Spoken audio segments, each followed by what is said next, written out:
Rachel Miller hurried through the bustling streets of Brooklyn, firmly clutching a stack of papers and folders, barely able to contain the excitement rushing through her veins. Her heels clicked against the pavement as she spoke on the phone with her best friend, Sarah Collins. Rachel's voice was filled with contagious enthusiasm. "I can hardly believe it, Sarah. Tomorrow is the big day. The Justice Cafe is finally opening." Rachel said, her smile almost audible through the line. "You're really going through with it, huh?" Sarah replied from the other end, her characteristic tone a mix of mild skepticism and support. "Combining coffee with free legal advice? Are you sure that's going to work?" Rachel laughed. "I'm sure. People in this neighborhood need help. They don't have access to lawyers, and the system is so bureaucratic and expensive that no one can fight for their own rights. With the Justice Cafe, I can offer free advice and help those who really need it." Sarah sighed, but she was smiling too. "Well, you've always been the idealist. If anyone can make this work, it's you." Rachel hung up the phone with a renewed sense of excitement. She turned the corner and spotted the building that would house her cafe. The glass doors reflected the soft morning light, and above them, the sign reading Justice Cafe, grab a coffee and get legal advice, was almost fully installed. Inside, the cafe was still being finished, with chairs, tables, and the small coffee bar in the corner. Rachel took a deep breath, feeling the scent of hope and anticipation hanging in the air. She pushed the door open and walked into the empty space, heading to the counter. She placed her folders on one of the tables and began organizing the papers, preparing everything for the opening. Her thoughts were filled with ideas about the types of cases she could help with, the people she would meet, and the impact her work could have. Suddenly, the sound of bells on the door interrupted her daydream. She turned with a smile on her face, expecting it to be one of the last suppliers, or maybe even a curious customer. But when she saw who it was, the smile disappeared. Ethan Brooks stood at the door, his hands in his pockets and a subtle smile on his lips. His hair, slightly longer than Rachel remembered, fell messily over his forehead. He was casually dressed, wearing a black leather jacket and jeans, a contrast to the formal image she had of him in her memories. Rachel froze for a moment. Time seemed to stop as she processed the fact that Ethan, her ex-boyfriend and childhood friend, was there, in the place she considered her new beginning. "Ethan?" she asked, more surprised than she wanted to let on. "What are you doing here?" He tilted his head, his smile becoming slightly ironic. "Good to see you too, Rachel. I heard you were opening a cafe, but I didn't expect it to be in my building." His words hit like a punch to the stomach. "Your building?" Confusion spread across her face as she tried to connect the dots. "You own this building?" "Yes, I'm the owner." Ethan took a few steps into the cafe, his eyes scanning the place, analyzing everything with an unsettling calm. "I thought you knew that." Rachel felt a knot form in her stomach. Of course she hadn't known. If she had any idea that Ethan owned the building, she would have thought twice before renting the space. But now it was too late. She had already invested too much in this place. Not to mention, she wasn't going to let Ethan, of all men, get in the way of her plans. "I didn't know," she admitted, trying to keep her composure, "but that doesn't change anything. The cafe is opening regardless." Ethan raised an eyebrow, the ironic smile still on his face. "Really? You think you're going to turn a cafe into a law office? People come here to drink coffee, relax, not to discuss legal problems." Rachel crossed her arms, straightening her shoulders. "I know what I'm doing, Ethan. People need help, and that's what I'm going to offer. They might not be able to afford a lawyer, but they need advice. This neighborhood has so many legal issues that no one is addressing, so I will." Ethan shrugged, still scanning the room. "You've always been an idealist, Rachel. But the real world doesn't work like that. You're going to end up frustrated. Or worse, hurt." Rachel felt a mixture of frustration and anger. Why did he have to show up now, questioning her dreams, her plans? She had moved on from their breakup, but he seemed determined to revive all the insecurities she had fought to leave behind. "Look, Ethan, I appreciate your concern," she said, her voice controlled, though her eyes showed the anger beginning to bubble up inside. "But I don't need you to tell me how the world works. I know what I'm doing." Ethan looked at her for a moment, and Rachel felt something shift in his eyes, a shadow of a feeling she thought was long buried. But before she could interpret what it was, he looked away and walked back toward the door. "Good luck with the cafe," he said, tossing the words over his shoulder as he left, leaving Rachel alone in the silent space. She stood still, staring at the spot where he had been, trying to understand what had just happened. Her unexpected reunion with Ethan had shaken her more than she cared to admit. After all this time, the old feelings were still there, mixed with hurt, frustration, and something else. Rachel took a deep breath, gathering the papers she had left scattered on the table. She couldn't let Ethan disrupt what she was building.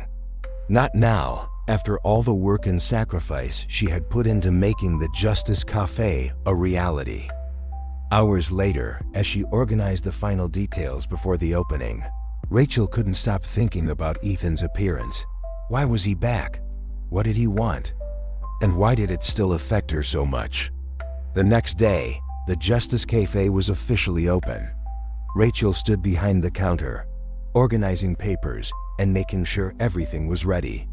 The coffee machine made comforting sounds, filling the air with the aroma of freshly brewed espresso. She felt nervous but also excited. This was the beginning of something big. The doorbell rang and Rachel turned, expecting to see her first customer. Instead, her eyes met Ethan again, standing at the door as if evaluating something. Her heart skipped uncomfortably in her chest. "Here to see how the cafe is doing?" she asked, trying to keep her voice steady. Ethan entered with a relaxed air, as if it was no big deal. "I was passing by. Wanted to see how things were going." Rachel watched him carefully. He seemed casual, but there was something in his posture that indicated he was there for a reason.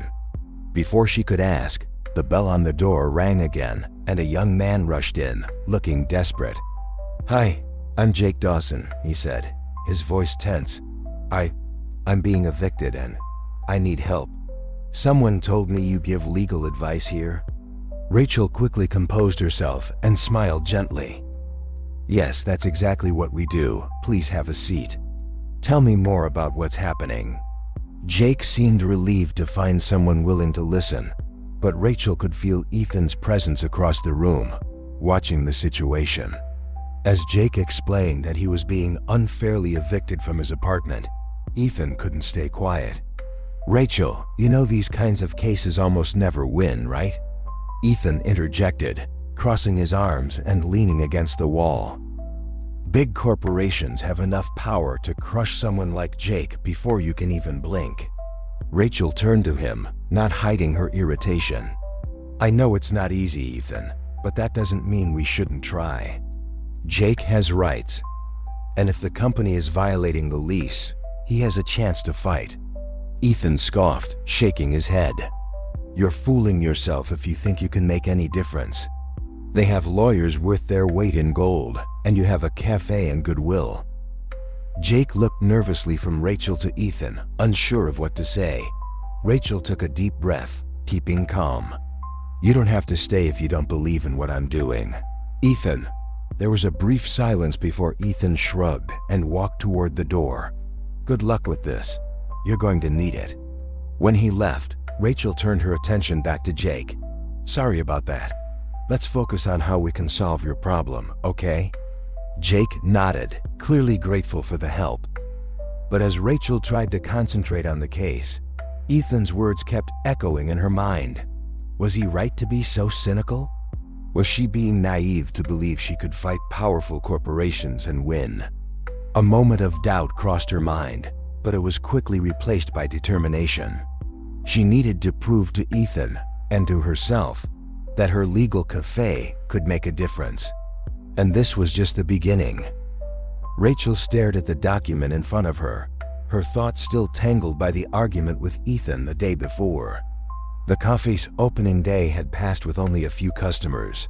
No big cases beyond Jake's, but Ethan's visit loomed over her. She couldn't shake the sarcastic tone in his voice when he said her project wouldn't work. Even with her hands busy sorting papers at the counter, her mind was elsewhere. It was still early, the sun barely rising over the horizon, but Rachel was already there, prepping the cafe for what would be its second day of operation. The smell of fresh coffee filled the space, offering some comfort, but not enough to calm the knot in her stomach. She hated to admit it, but Ethan's words had bothered her more than she wanted to accept. And she knew why. Ethan knew the legal system better than anyone, and maybe he was right about how hard it would be to make the Justice Cafe work. Still, another part of her, the one that firmly believed in her project, refused to give up. The bell over the door rang, but this time Rachel didn't turn around immediately. She was distracted, organizing some papers at the counter, trying to push Ethan's image out of her mind. It wasn't until a familiar voice spoke behind her that Rachel finally looked up. "If you keep making that face, you'll scare off the customers," said Sarah with her usual playful tone. Rachel smiled, somewhat relieved to see her best friend there. Sarah was the only person who knew how to lighten the tension in any situation, and Rachel needed exactly that now. "I'm not making a face," Rachel replied, though she knew her expression was far from welcoming. Sarah raised an eyebrow as she walked closer, grabbing a cup of coffee Rachel had just made and bringing it to her lips. "Sure, because that's how you usually greet customers." With a lawyer's death stare, ready to tear someone apart in court, Rachel huffed and shook her head, but couldn't help smiling. Sarah always managed to draw a laugh, even in the toughest situations. She pulled up a chair and sat next to her friend, taking another sip of coffee before looking around the cafe more closely. "The place looks amazing, Rachel. You did a great job," she said with a genuine smile. "And who wouldn't love to come here and solve all their legal problems while having a great coffee?" Rachel let out a soft laugh. "Thanks, that's exactly what I hope. But, you know you're being a bit optimistic, right?" Sarah tilted her head, studying Rachel for a moment before asking, "This is still about Ethan, isn't it?" Rachel sighed. She knew Sarah wouldn't let it go. He came by yesterday. And of course he started with that cynical talk, saying this won't work. Sarah frowned. "Seriously? He showed up just to criticize? What a jerk." "He owns the building, Sarah." "I had no idea." Sarah almost choked on her coffee. "Wait, what? Ethan owns this place?" Rachel nodded, and Sarah laughed incredulously, shaking her head as if she couldn't believe it. "That's unbelievable. So the guy who practically broke your heart in college is now your landlord. You couldn't write a better plot than this." Rachel gave a sad smile. "Yeah, it feels like a soap opera, but in real life, it's not as funny." Sarah propped her elbow on the table, observing Rachel closely. "So what are you going to do about it?" "Because, from what I remember, he wasn't exactly the easiest person to deal with when things went wrong between you two." Rachel looked at her coffee for a long moment, her thoughts swirling. "I don't know. He still irritates me the same way he did before. And the worst part is, as much as I don't want to admit it, he knows a lot about how the system works." What he said rattled me a bit. Sarah sighed, leaning forward. "He might know the system, but that doesn't mean he's right. Since he left law, Ethan's become very cynical. That doesn't mean you need to be the same." Rachel smiled faintly. "You always know what to say." Before Sarah could respond, the doorbell rang again. Both women turned, and Rachel's smile faded the moment she saw Ethan walk in. He paused at the door for a second, and then, noticing Sarah was there, his usual smile faltered, as if unsure if he was welcome. "Oh, the landlord shows up again," Sarah said with a touch of sarcasm, standing from her chair. I was just talking about you. Great, Ethan replied in the same cynical tone, approaching slowly. I imagine you were talking about how right I am. Rachel rolled her eyes. If you're here for another round of this isn't going to work, you can head back out the door you came in. I came to talk about the rent, Ethan said casually, leaning against the counter. But since we're here, we can discuss your unrealistic expectations too. Sarah let out a short laugh and turned to Rachel. Do you want me to stay, or would you rather I leave you two to argue alone? Rachel was about to tell Sarah to stay, but Ethan spoke up first. I think you'll want to watch this, Sarah. It'll be fun. Sarah looked between Ethan and Rachel, then leaned in to whisper in her friend's ear. He's still as insufferable as I remember. How did you put up with this? Rachel sighed. I don't know. It was different back then. Sarah chuckled and sat back down. Well, then I'll stay, just for the entertainment. Ethan observed the exchange between them and sighed. Look, Rachel, I know you're excited about the cafe, and I really respect your intentions, but you need to be realistic. You're going to get frustrated quickly if you think you can fight the system like this. Rachel crossed her arms, already bracing for the argument she knew was coming. I'm not naive, Ethan. I know it won't be easy, but someone has to try. People are being left behind, and no one helps them because they don't have money. I want to be that person. You're not going to change the system with coffee and goodwill, Ethan said, his tone colder than before. I've told you this before, and I'm telling you again. The legal system doesn't work like that. It's heavy, bureaucratic, and above all, unfair. You think you're helping people, but you're really just going to cause more problems. Rachel pressed her lips together.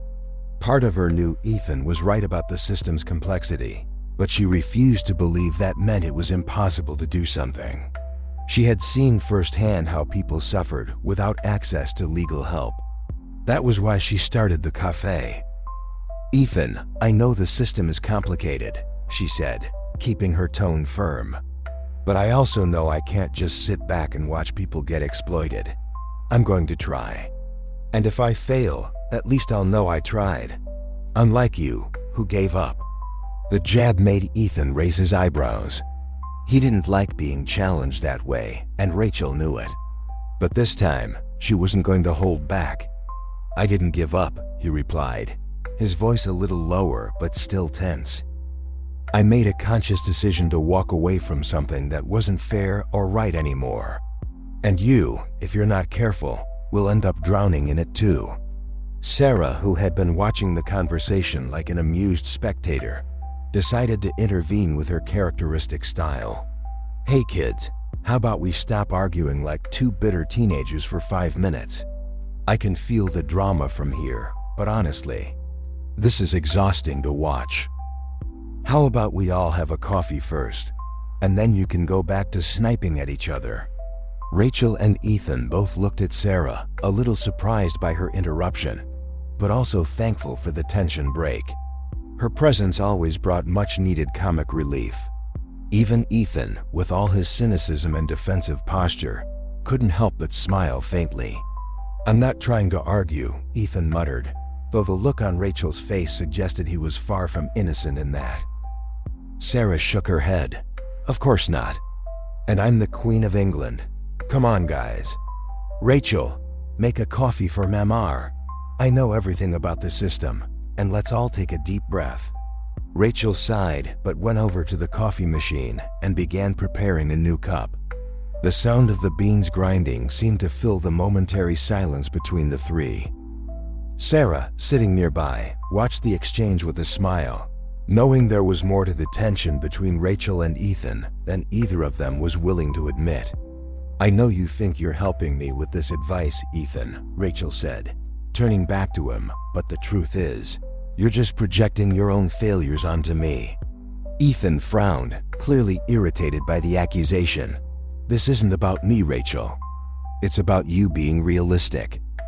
I've been through this. I've seen how the system works. You're going to get hurt if you keep deluding yourself. Rachel handed him the cup of coffee, and Ethan took it, but the look between them was an unspoken battlefield. Sarah watched, fascinated. "Look, I understand you had a bad experience," Rachel said, her tone a little softer now. "But that doesn't mean the whole system is impossible to change. If every lawyer who faced difficulties just gave up, no one would fight anymore, and I'm not going to be the one who quits." Ethan took a sip of coffee and then looked at Rachel, his face relaxing just a bit. "I don't want you to quit. I just don't want to see you get hurt." There was a pause. Sarah, sensing the vulnerability of the moment, raised her hands as if declaring a truce. "Okay, I think we've reached some understanding here. You two clearly care, but for completely different reasons. So how about we take it easy and see what happens?" Rachel didn't respond immediately, but she knew Sarah was right. She needed a moment to reflect on what was really going on here. The argument with Ethan wasn't just about the cafe. It was about the two of them, about what had happened in the past, and about what was still to come. The second day of operations at the Justice Cafe began with an unusual calm.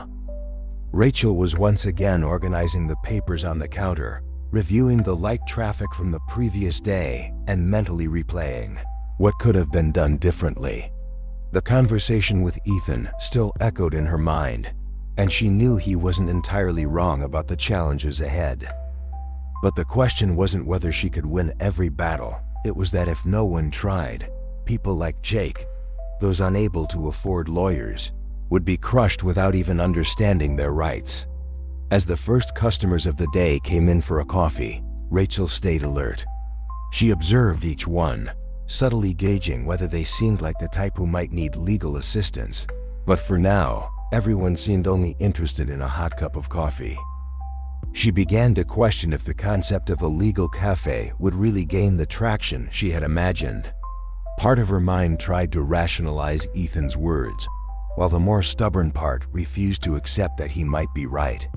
Then the glass door creaked open and a young man rushed in, clearly distressed. He wore a thin coat for the cold weather. Dark circles under his eyes suggested sleepless nights, and he held a crumpled stack of papers in one hand. Rachel immediately sensed that this was someone who needed more than just coffee. "Hey, you're the lawyer here, right?" he asked nervously, glancing around as if expecting someone to tell him he was in the wrong place.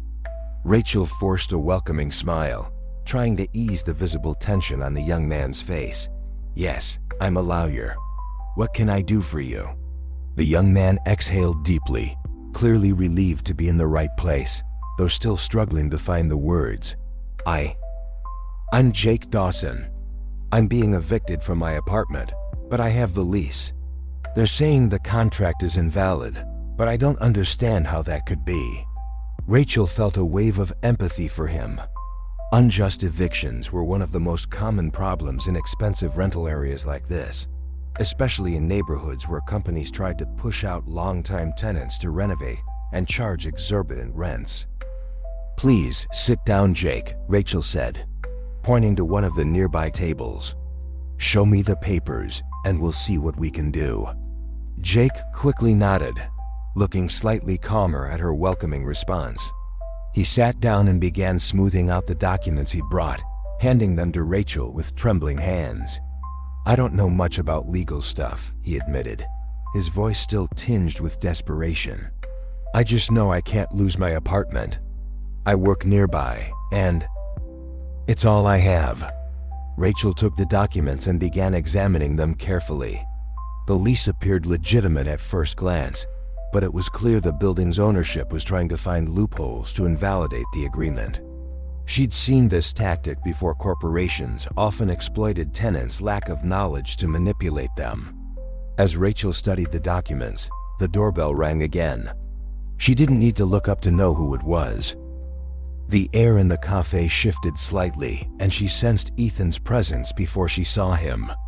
He walked in with his usual relaxed posture, but sharp eyes, clearly watching the situation with a mix of interest and skepticism.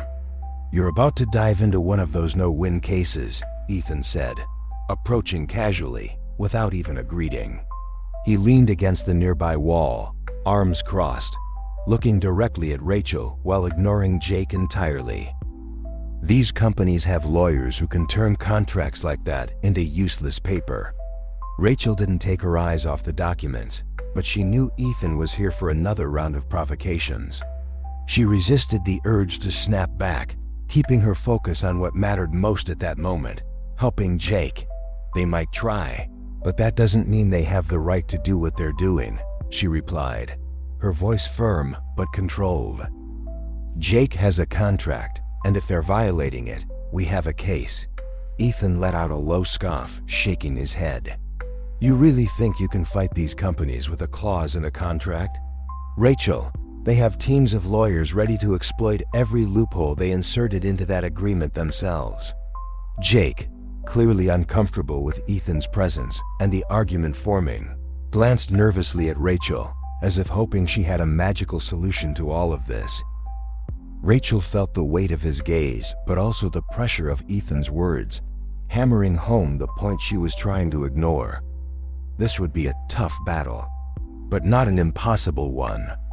Ethan, if you're not here to help, I'd appreciate it if you could give us some space, Rachel said calmly, though the emotional exhaustion was beginning to pile up. Ethan uncrossed his arms and took a step closer, now addressing Jake directly. You need more than just a willing lawyer, Jake. You need someone who understands how these corporations work. They play dirty, and if you walk into this without knowing that, you're going to get steamrolled. Rachel felt her frustration rising. The last thing Jake needed was more reasons to panic. She looked at Ethan with a determined expression, refusing to bow to his cynicism. He's here looking for help, Ethan, she said, her voice low and controlled, but with an underlying firmness. And I'm going to help him, whether you believe in that or not. Jake seemed torn, looking between Rachel and Ethan, unsure of whom to believe. He opened his mouth to speak, but before he could say anything, Ethan let out an exaggerated sigh. Okay, fine. Do it your way, he said, raising his hands in a gesture of mock surrender. But when you realize this is going nowhere, I hope it's not too late. Ethan turned to leave, but not before giving Rachel one last look, half challenging, half concerned. As he walked toward the glass door, he failed to notice that it was slightly ajar. The impact was immediate. His forehead collided with the door with a loud thud, and for a moment, everything went silent. Rachel froze, stunned by the scene. Ethan, hand on his forehead, slowly turned, and the embarrassed look on his face was enough to break the tense atmosphere that had filled the cafe. Rachel couldn't hold back her laughter. It was an unexpected sound, almost involuntary, but it quickly took over her. The situation was too absurd not to laugh. She looked at Ethan, who was now rubbing his head with an expression half irritated, half defeated. Jake, still disoriented, tried to suppress a laugh but couldn't. The young tenant began to chuckle quietly, which only made Rachel laugh more. Ethan looked at the two of them, rolled his eyes, and left the cafe with a murmured grumble, clearly embarrassed by the whole situation. When the door closed behind him, Rachel took a deep breath, still chuckling lightly. Okay, Jake, she said, trying to regain her composure. Let's get back to what really matters. This eviction. We've got work to do. Jake, still smiling, nodded and leaned in a bit more at the table. The brief moment of levity brought on by Ethan's mishap was enough to break the tension that had seemed unbearable earlier. Rachel felt more focused and determined. She knew the fight would be tough, but she also knew she wasn't willing to give up without trying. As she examined the contract more closely, Rachel found a few points that seemed to be the loopholes Ethan had mentioned. The clauses were clearly designed to protect the company, but there was a small chance to argue that their actions were in direct violation of Jake's rights as a tenant. It would be a difficult fight, but there was a chance, and Rachel was determined to seize it. Jake, here's what we're going to do, she said, organizing the documents in front of her. I'm going to draft a formal letter to the company, arguing that they're trying to break the lease illegally. This is just the first step. If they respond negatively, The next step is to take this to court." Jake nodded, visibly nervous, but there was something in his eyes, a spark of hope that hadn't been there when he first walked in. "Do you think we have a chance?" Rachel smiled. "There's always a chance, Jake, and I won't let you fight this alone. We're in this together." Her words seemed to give Jake a bit more confidence. He finally relaxed a little in his chair, letting out a sigh of relief. "Thank you. I didn't know what to do before I came here." Rachel briefly took his hand, a gesture of solidarity. "You did the right thing.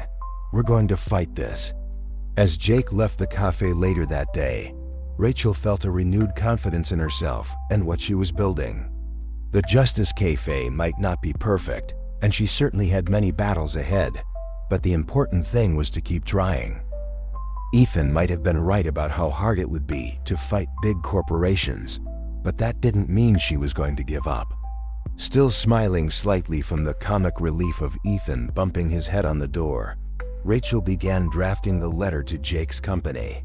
She knew it had to be firm, clear, and ready for a long road ahead. But this was just the beginning of something bigger. Rachel was deeply immersed in Jake's case files, her focus intense. The cafe was still quiet that morning, with only 1 or 2 customers sitting at tables, enjoying their coffee without any interest in the legal side of the cafe's offerings. As she typed the response letter to the real estate company threatening Jake's eviction, she heard the door open. She didn't need to look up to know it was Ethan. The slight sigh that escaped her betrayed the fact that his presence still unsettled her nerves, but she kept her attention on the papers in front of her, resisting the urge to confront him once again. Ethan approached the counter, glancing at Rachel from the corner of his eye. He stopped beside her, and after a brief moment of silence, he spoke bluntly. "You're still pushing this, huh?" Rachel looked up, trying to stay calm and professional, though it was hard to ignore his provoking tone. "Yes, I am. I told you I'd fight for this case, and that's exactly what I'm doing." He leaned a little closer over the counter, as if curious about what she was working on. "Mind if I take a look?" Rachel hesitated for a second. She knew Ethan could be incredibly helpful with his experience, but her pride held her back from simply handing over the documents. However, her rational side quickly took over, and she slid the letter toward him for review. Ethan raised an eyebrow slightly as he picked up the paper and began to read. Rachel watched him out of the corner of her eye, expecting the usual sarcastic comment, but to her surprise, he stayed quiet as he read. After a few moments, he looked up at her. "It's not bad," he said, surprisingly neutral in tone. "But you're going to need something stronger to intimidate them. This part here." He pointed to a section of the letter they'll completely ignore. "These companies deal with threats all the time, and you need to come across more aggressively." Rachel furrowed her brow, curious about what he was suggesting. "So what do you suggest?" Ethan sighed, as if reluctant to get more involved, but quickly explained. "You need to cite legal precedents. Show them that similar cases have been won by tenants. That will make them think twice before trying to pressure Jake. Just the mention of potential legal action could be enough to make them back off." Rachel crossed her arms, looking at Ethan with a mix of skepticism and interest. "Are you suggesting I make threats?" He shrugged. "That's how the game works. You can't expect them to play fair." She shook her head, an involuntary smile forming on her lips. "You've really changed, Ethan. You used to talk about justice and doing what was right. Now it seems like you're more concerned with winning." Ethan looked at her, his eyes serious for a moment, before an ironic smile crept onto his face. "I still believe in justice, Rachel. But I've learned that sometimes, to achieve justice, you have to outsmart the other side. This isn't about winning. It's about making sure Jake doesn't get evicted." Rachel considered his words.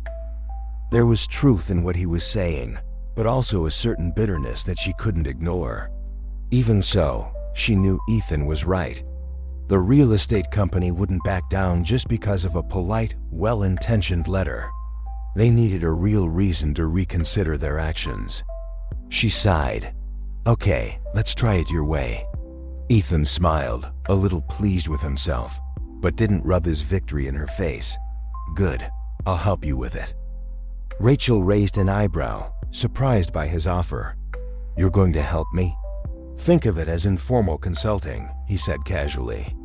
I know these cases well, and you're going to need all the support you can get. Rachel remained silent for a moment, absorbing the proposal. The idea of working with Ethan was uncomfortable, especially given their complicated history. But at the same time, it was hard to deny that he had the experience and knowledge to strengthen Jake's case. She nodded, finally agreeing. Okay, let's do this together, she said, still with a hint of hesitation. Ethan moved over to the table where Rachel had spread out all the case documents, ready to start. He sat down next to her, pulling one of the papers toward him and reading with the concentrated expression she remembered so well. Rachel, on the other hand, was acutely aware of his presence, closer than she'd like. It was a strange mix of familiarity and discomfort. Working side by side with Ethan brought back memories she had been trying to bury since their relationship ended, but she took a deep breath and focused on the task at hand. With each new detail Ethan suggested, Rachel felt the weight of the situation's seriousness. He had a way of analyzing things with precision, cutting straight to the point. As hard as it was to admit, she recognized that without his help, the chances of success in Jake's case would be much lower. They worked in silence for a while, both focused on the documents before them, until, as Rachel reached for her coffee cup, her arm accidentally knocked over a pile of papers. Before she could react, the cup tipped, and coffee spilled quickly across the table, soaking several of the documents. Rachel's eyes widened in panic as she hurried to save the papers. Oh no! No, no, no! She exclaimed, grabbing a napkin and trying to mop up the mess. Ethan, across the table, couldn't help himself. He started laughing. It was a low chuckle at first, but soon turned into full-on laughter. Rachel, amidst the chaos, paused for a second and looked at him in disbelief. This is not funny, she said, trying to stay serious, but Ethan's laughter was contagious. Within seconds, Rachel was laughing too. The situation was absurd. There they were, trying to handle a serious case, and she managed to spill coffee all over everything. Through his laughter, Ethan picked up some of the dry papers and set them aside. You've always been clumsy, Rachel, he said, still laughing. It's good to see some things never change. She shook her head, still trying to clean up the mess, but with a smile on her face. And you've always been insufferable. Maybe, he replied with a playful grin. But at least I don't spill coffee on important documents. Unable to think of a quick comeback, Rachel tossed a napkin at him, laughing. Shut up and help me. Ethan caught the napkin in midair and began drying the remaining papers. The laughter and playful banter broke the tension that had surrounded the two of them since their reunion. For the first time in a long while, Rachel felt comfortable around Ethan, almost like the old days, before everything had fallen apart between them. As they worked together to reorganize the documents, the moments of silence were filled with a lightness that hadn't been there before. Rachel realized that, despite all the disagreements, there was a naturalness to how they interacted. It was as if, for a brief moment, both of them had lowered their defenses, allowing the familiarity to flow without resistance. Okay, let's see what we've managed to save, Rachel said, still smiling as she checked the papers that hadn't been soaked by the coffee. Ethan leaned in, watching her with a more serious expression now, though the playful glint in his eyes remained. I told you I'd help, he commented, pulling another dry document from the pile and handing it to her. And I'm not just talking about the papers. Rachel looked up, meeting his gaze. There was something different in Ethan's tone, something more genuine, almost as if he was trying to say he was there for more than just Jake's case. For a brief moment, she felt a familiar connection, the one they used to share before all the hurt. She quickly looked away, refocusing on the papers. "Let's just see if I can finish this letter without any more disasters," she said, trying to steer the conversation back to business. Ethan nodded, picking up his own pen and starting to review the points they had discussed.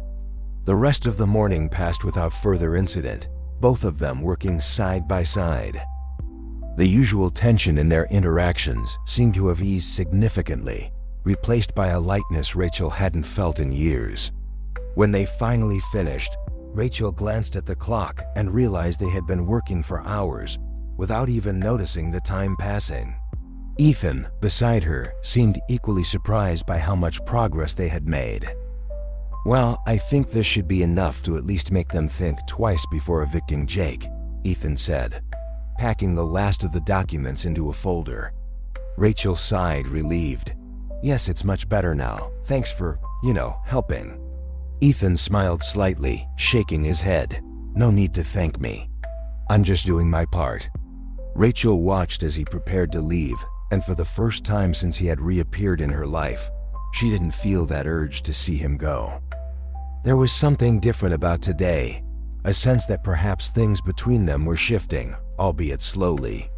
As Ethan finally left the cafe, Rachel stood still for a moment, watching the door close behind him. She wasn't entirely sure what was happening between them, but she felt that this subtle change was the beginning of something. Something she wasn't sure she was ready to face. The sound of Rachel's heels echoed down the long courthouse hallway as she approached the courtroom. The day of Jake Dawson's eviction trial had finally arrived. Beside her, Jake walked nervously, his hands shaking as he clutched the documents they had prepared over the past few days. Rachel could feel the weight of the moment, but her determination remained steadfast. She knew they were about to face an enormous challenge against the real estate company trying to evict Jake, but she also knew they had done everything possible to prepare. Still, a small voice in her head echoed Ethan's words about how these companies played dirty and how hard it would be to win. Ethan was there too, walking behind them. Though not directly involved in the case, he had offered his informal consulting right up to the end. And Rachel, despite her initial discomfort, had to admit that his help had been crucial. He had suggested legal precedents and strategies Rachel hadn't initially considered. But as always, Ethan maintained his pragmatic stance, making it clear that while he wanted to help, he didn't fully believe they could win. The courtroom doors swung open, revealing the cold, formal environment Rachel knew so well. Rows of wooden benches, the judge already seated at his post, and the real estate company's lawyer sitting smugly, as if he was certain of victory. He exuded the air of a seasoned attorney, one who specialized in intimidating smaller opponents by relying on his experience and knowledge of the system's loopholes to win cases that should have been lost. Rachel glanced at Jake, offering him an encouraging smile.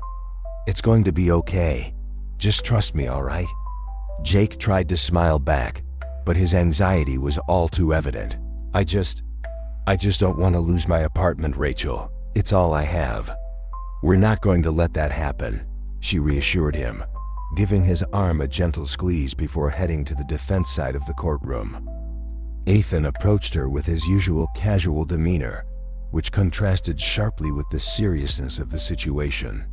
"If you need a little help during the trial, you know where to find me," he whispered, trying to make the situation seem less dire than it really was. Rachel nodded, though she knew Ethan was ready to step in if things went south. She took her seat, quickly organizing the documents one last time as the judge prepared to speak. "The court is now in session for the case of Dawson versus Green Realty Company," the judge announced firmly. "Defense may proceed." Rachel stood, feeling all eyes on her, but her confidence never wavered. She knew this was one of those pivotal moments that would define her career and her fight for justice. With steady steps, she approached the central table where she would present Jake's defense.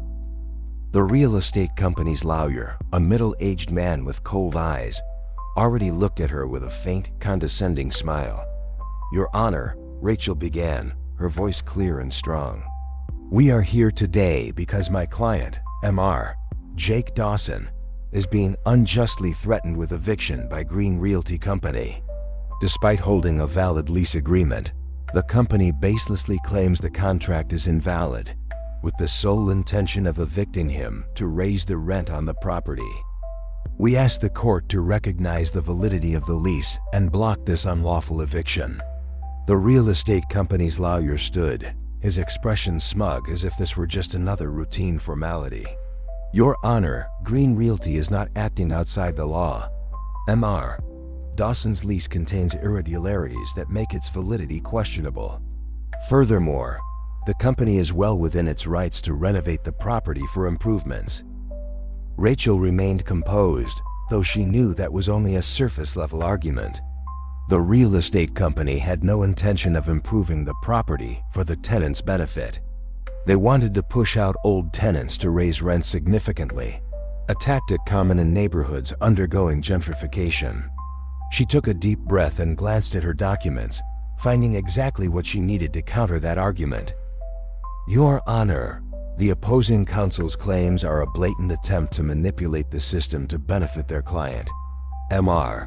Dawson's lease is perfectly valid, and the allegations of irregularities are unfounded. I present here precedents of similar cases where eviction attempts under false pretenses were blocked by the court. As she spoke, she could feel Ethan's eyes on her, evaluating her every word, every move. He knew exactly what was at stake, both for Jake and for Rachel. She tried to block out the weight of his gaze and focused on the judge, who was now reviewing the documents she had submitted. Sensing that things might not go as smoothly as he'd hoped, the real estate company's lawyer interjected defensively. Your Honor, even if the lease were deemed valid, the company still has the right to make necessary improvements to the property, which would require the temporary relocation of tenants. Rachel couldn't help but smile internally. She had been waiting for that argument. Your Honor, the temporary relocation the opposing counsel refers to is, in fact, a permanent eviction. Green Realty's communications make it clear that Mr. Dawson would not be allowed to return, which is a direct violation of his rights under the lease agreement. As Rachel spoke, something slipped from her hand. A paper she was using to support her argument fell to the floor unexpectedly. She bent quickly to pick it up, but in her haste, she knocked over more papers from her desk, sending them scattering across the floor. There was a moment of silence, followed by a faint chuckle from someone in the courtroom. Rachel, embarrassed, crouched to gather the papers, feeling her face flush. It was exactly the kind of thing she had feared might happen in such a critical moment. She stood back up quickly, papers in hand, and glanced at the judge, who, to her surprise, looked amused by the situation. Even the real estate company's lawyer allowed a small smirk to slip. Across the room, Ethan shook his head, clearly fighting back laughter. The tension in the courtroom had lifted for a brief moment, replaced by a more relaxed atmosphere. Rachel, despite her embarrassment, decided to laugh at herself. It was better to take it lightly than to let it rattle her. My apologies, Your Honor, she said with a slight smile. I suppose I'm just overwhelmed by the amount of evidence we have in R. Dawson's favor. The judge, clearly enjoying the moment, nodded with a smirk. Understood, Miss Miller. Please continue. With the atmosphere now lighter, Rachel resumed her argument, her confidence fully restored. The brief break in tension had given her a renewed sense of energy, and she presented the rest of her points with precision. But as the trial progressed, the battle between the two sides became more intense. At the end of the day, the judge left to deliberate. Rachel knew that regardless of the outcome, she had done everything within her power. Yet as she waited for the decision, Ethan's words continued to echo in her mind. He had remained distant during the trial, but always vigilant, watching every move, every word. Rachel wondered what he was thinking, whether he was proud or if he still believed she was destined to fail. When the judge returned, the courtroom fell silent. Rachel took a deep breath, and even Ethan, who always maintained a facade of nonchalance, seemed more tense. "The court finds in favor of Mr. Dawson," the judge announced, his firm voice resonating through the room. "The eviction is deemed unjust and the lease remains valid. Green Realty is prohibited from proceeding with any eviction actions." Relief washed over Rachel. She turned to Jake, who seemed to be in shock, as if he couldn't believe what he had just heard.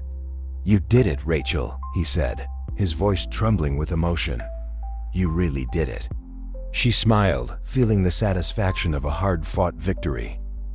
At the same time, she glanced subtly at Ethan, who was now standing, observing the scene. He caught her eye and gave her a slight nod, acknowledging the effort she had made. As Jake expressed his heartfelt thanks and the others in the courtroom began to disperse, Rachel calmly gathered her papers. Ethan approached her, and she braced herself for a sarcastic remark, but to her surprise, he simply said, "Good job." Rachel looked up, caught off guard by the lack of sarcasm in his tone. "Thanks, your help was essential." Ethan shrugged, as if it wasn't a big deal, but Rachel knew better. For a moment, they stood in silence, the tension between them different from before, less heavy, more filled with something unresolved but less hostile. "Do you still think we can't fight the system?" Rachel asked, a slight smile on her lips but with genuine curiosity. Ethan took a deep breath, his expression serious. "I think you've proven that you can fight, but winning every battle, that's still another story." Rachel nodded. She knew Ethan wouldn't change his worldview so easily. But in that moment, the victory was enough. Even if it was just one battle in the many to come, she had proven, at least to herself, that she was capable. As they walked out of the courthouse side by side, Rachel couldn't shake the feeling that something between them was shifting. Whether it was the growing confidence she felt after winning the case, or the fact that Ethan, for the first time in a long while, seemed willing to see things from another perspective, she knew that whatever lay ahead, it would be different from what had come before. The sun was beginning to set when Rachel entered the Justice Cafe after the long day at court.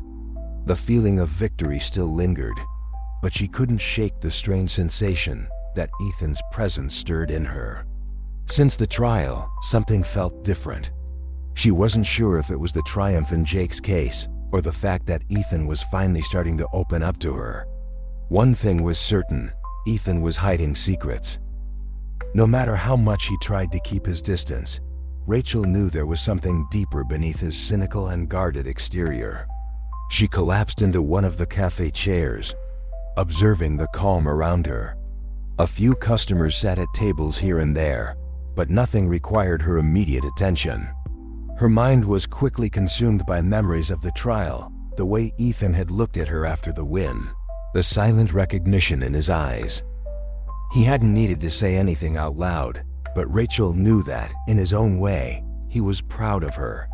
As Rachel drifted deeper into her thoughts, the cafe door opened, and Sarah walked in with her usual carefree energy, bringing a burst of liveliness to the room. "So, I hear you won the case," Sarah said, grinning as she approached the counter. "Word on the street is that you even managed to impress a certain cynical lawyer." Rachel rolled her eyes, but couldn't help the smile that tugged at her lips. "It was a fair win, Sarah.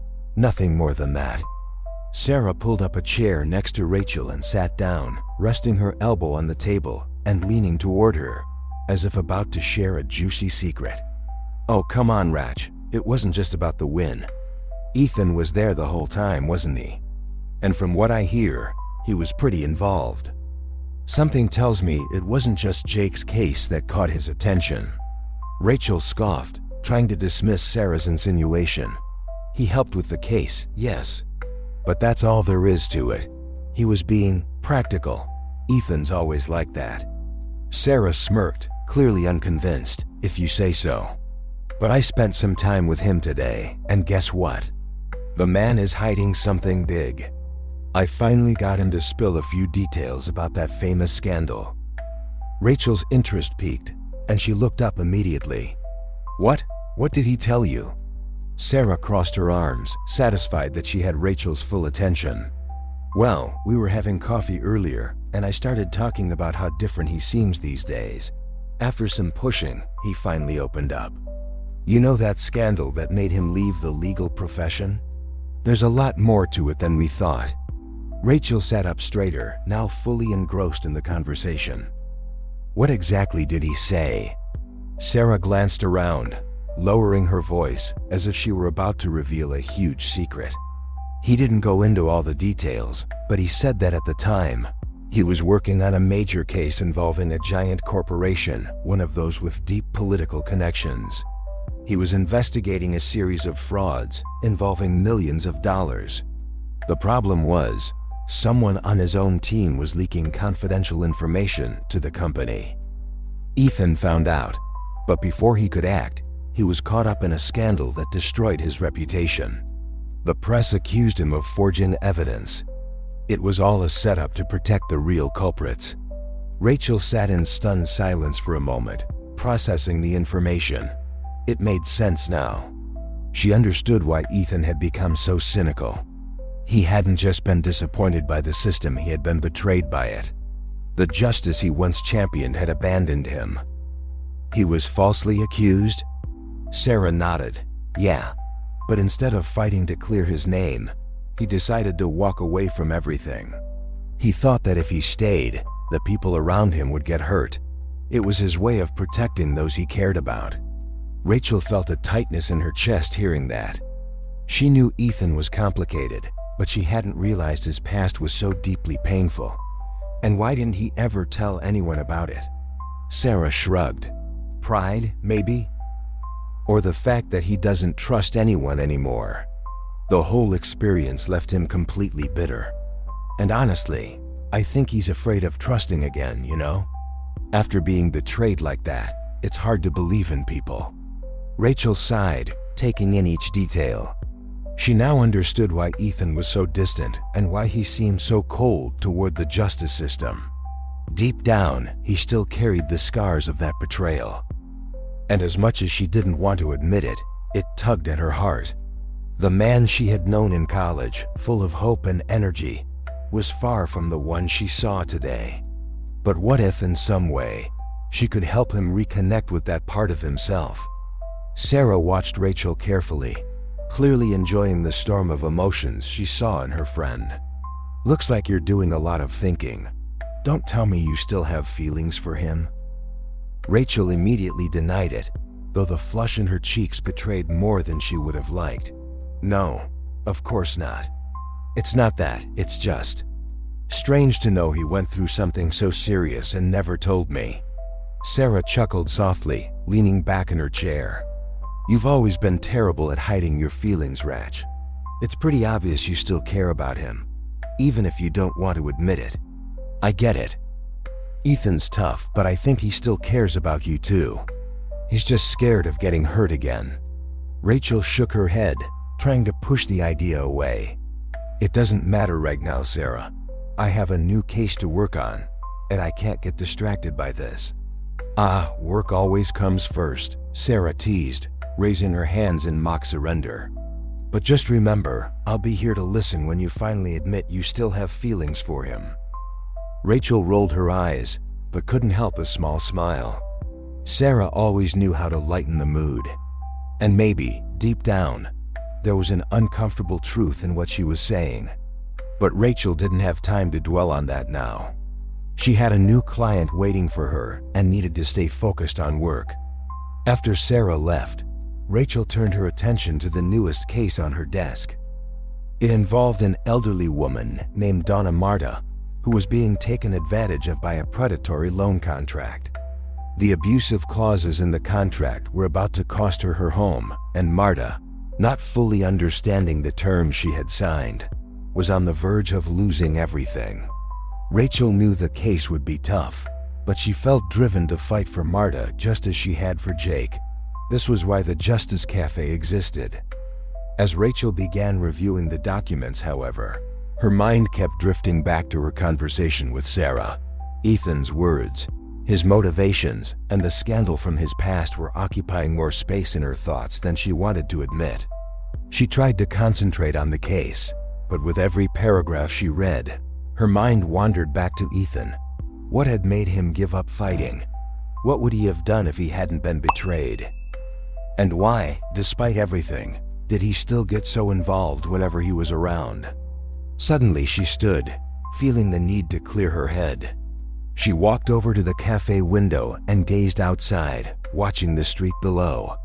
The traffic, the people passing by, the streetlights flickering on as the night began to fall.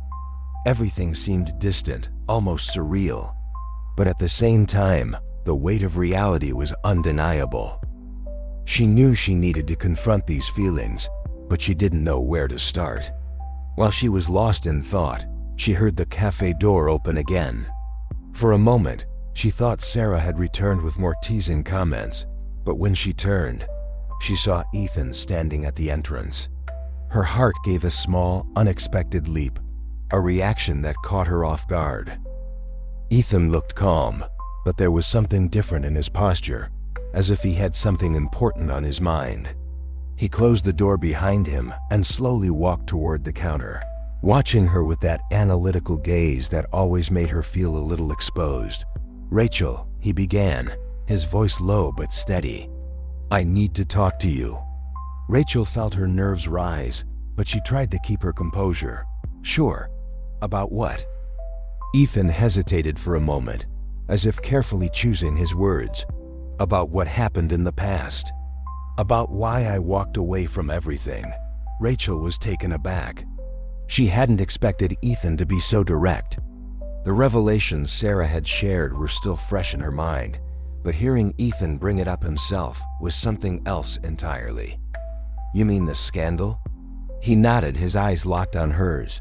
"Yes, I should have told you before, but it's not an easy story to share. And to be honest, I didn't want anyone to know. Not even you." Rachel felt the weight of his words, but also a strange sense of relief. Ethan was finally opening up, something she never thought he would do. "Why now?" she asked, her voice soft but curious. Ethan took a deep breath, glancing away for a moment before looking back at her. "Because you deserve to know. And maybe because I'm finally tired of carrying this burden alone." The silence that followed was heavy with emotion. Rachel didn't know what to say, but she knew something important had shifted between them.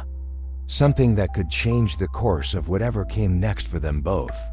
Rachel sat at the table in the Justice Cafe, focused on a stack of documents. The case she was handling this time was more complex than the previous ones, and the tension was starting to weigh on her. It involved a young woman named Emily, who had become entangled in predatory student loans. Like many others, Emily had been led to believe that the loans would be easy to pay off after graduation, but now she was drowning in an ever-growing debt that seemed impossible to escape. Rachel knew that resolving this situation would be far more challenging than a simple lease contract. The financial system behind these loans was just as oppressive as the real estate companies, pushing vulnerable tenants out of their homes. Still, she was determined to help. As she pored over the details of the case, the familiar sound of the cafe door opening made Rachel look up. There was Ethan as usual, with his stern expression, looking as if he was carrying the weight of an unfinished conversation. Since he had revealed parts of his past to her, their relationship had been in a state of constant fluctuation. Rachel sensed a growing closeness between them, but she also realized that Ethan was still grappling with his internal battles, which often spilled over into frustration, especially when he was around her. "Working on another tough case?" Ethan asked, walking to the counter and ordering a coffee. His tone was casual, but something in his eyes betrayed a deeper restlessness. Rachel sighed and nodded. "Yeah, student loans this time. Emily got sucked into a system that doesn't care about her future, just about making money off never-ending interest." Ethan grimaced as he grabbed his coffee. "Those cases never end well. The financial system is as rigged as the legal one. If you think you can solve this with a well-written letter and some legal precedents, you're mistaken." Rachel rolled her eyes, already predicting the direction of the conversation. I know it's not simple, Ethan, but that doesn't mean I won't try. Ethan stepped closer, leaning against the edge of the table where she was working. Trying is one thing, Rachel, but you can't fix the whole system with a cafe and goodwill. I've told you before. These cases will wear you down, and in the end, you'll realize nothing has changed. Rachel kept her eyes on the documents, though her patience was starting to wear thin. So following your logic, no one should do anything, right? Just sit back and accept that the system is broken. But I'm not like that, Ethan. I'm not going to stop fighting just because the odds are against me. He let out a heavy sigh, running a hand through his hair, clearly frustrated. I'm not saying you should give up on everything, but you need to be realistic. Don't you see you're deluding yourself? These people have money, influence, everything they need to crush someone like you. No matter how hard you fight, they'll keep winning. Ethan's tone was more bitter than usual, and Rachel could sense there was more behind his words. She knew that, in part, he was projecting his own experiences and frustrations onto her attempts to help.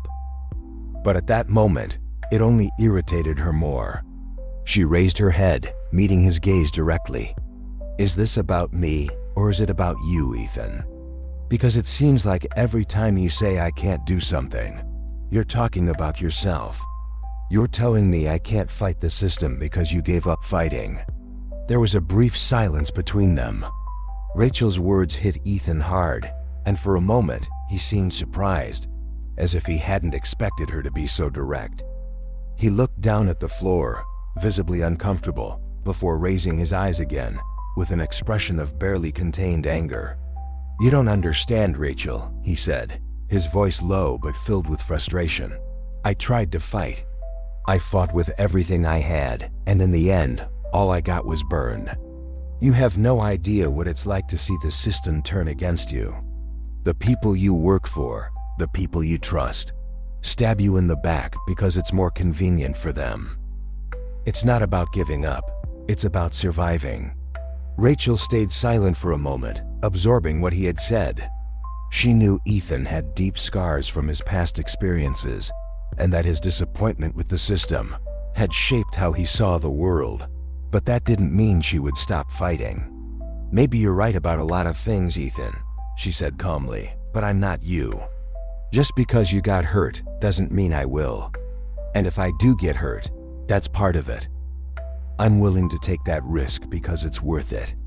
Ethan shook his head, seeming ready to snap back, but then he stopped.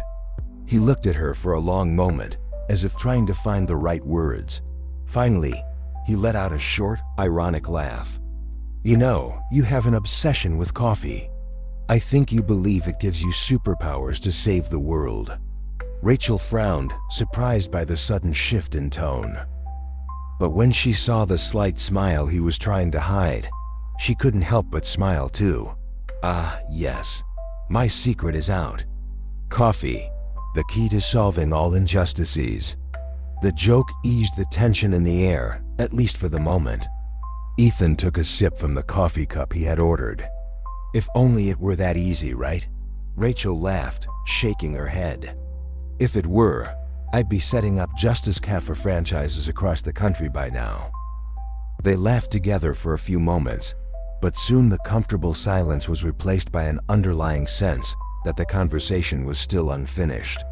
Ethan, despite the humor, still carried the bitterness of his past failures, and Rachel could feel that he was torn between supporting her and trying to protect her from something he believed was inevitable.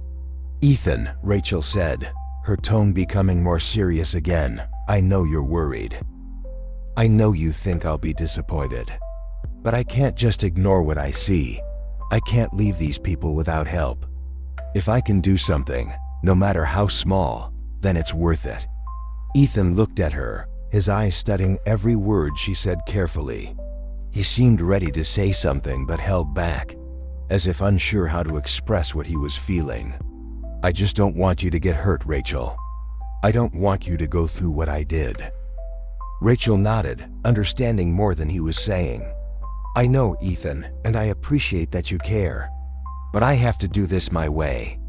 There was another brief moment of silence between them, a silence filled with mutual understanding but also frustration. They were on opposite sides of the same battle. Rachel still believed she could change the world, while Ethan believed the world was unchangeable.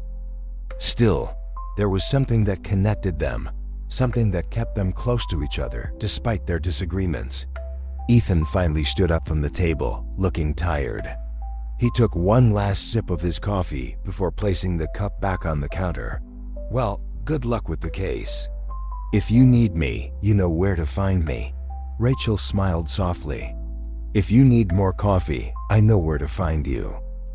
Ethan smiled back, a smile that was almost genuine, before nodding and heading out the door. Rachel watched him disappear outside, feeling a mix of emotions. She knew that, despite his concern for her, there was something deeper going on. The weight of his failure still held him back, and she didn't know how, or if she could help him free himself from it. Turning back to Emily's case, Rachel picked up the papers again, trying to focus.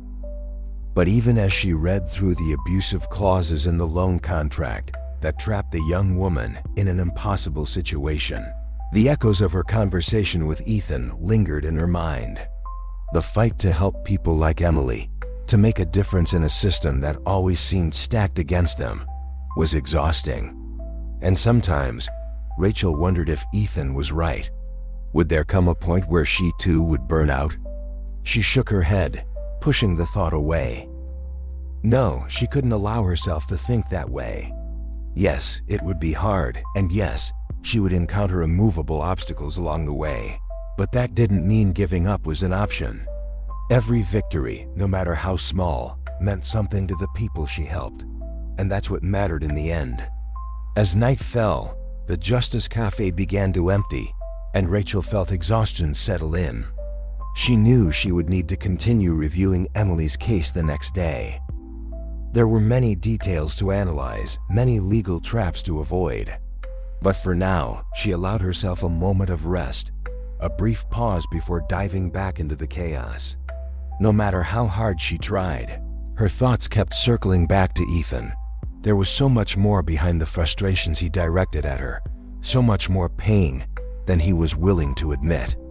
And somehow, Rachel felt that, no matter how hard he fought it, Ethan was more invested in her than he wanted to admit. Maybe, deep down, he still believed there was something worth fighting for. He just needed time to rediscover that for himself. Rachel sat at the Justice Cafe, trying to focus on yet another complicated case, but her mind was elsewhere. The weight of her last conversation with Ethan lingered, mixed with a growing confusion within her. Ethan wasn't just another difficult person she dealt with daily. His frustration and bitterness were seeping into their conversations, but there was something deeper behind it, all that left Rachel unsettled. She knew Ethan was protecting himself, but the way he did it, constantly projecting his own failures onto her, made her uneasy.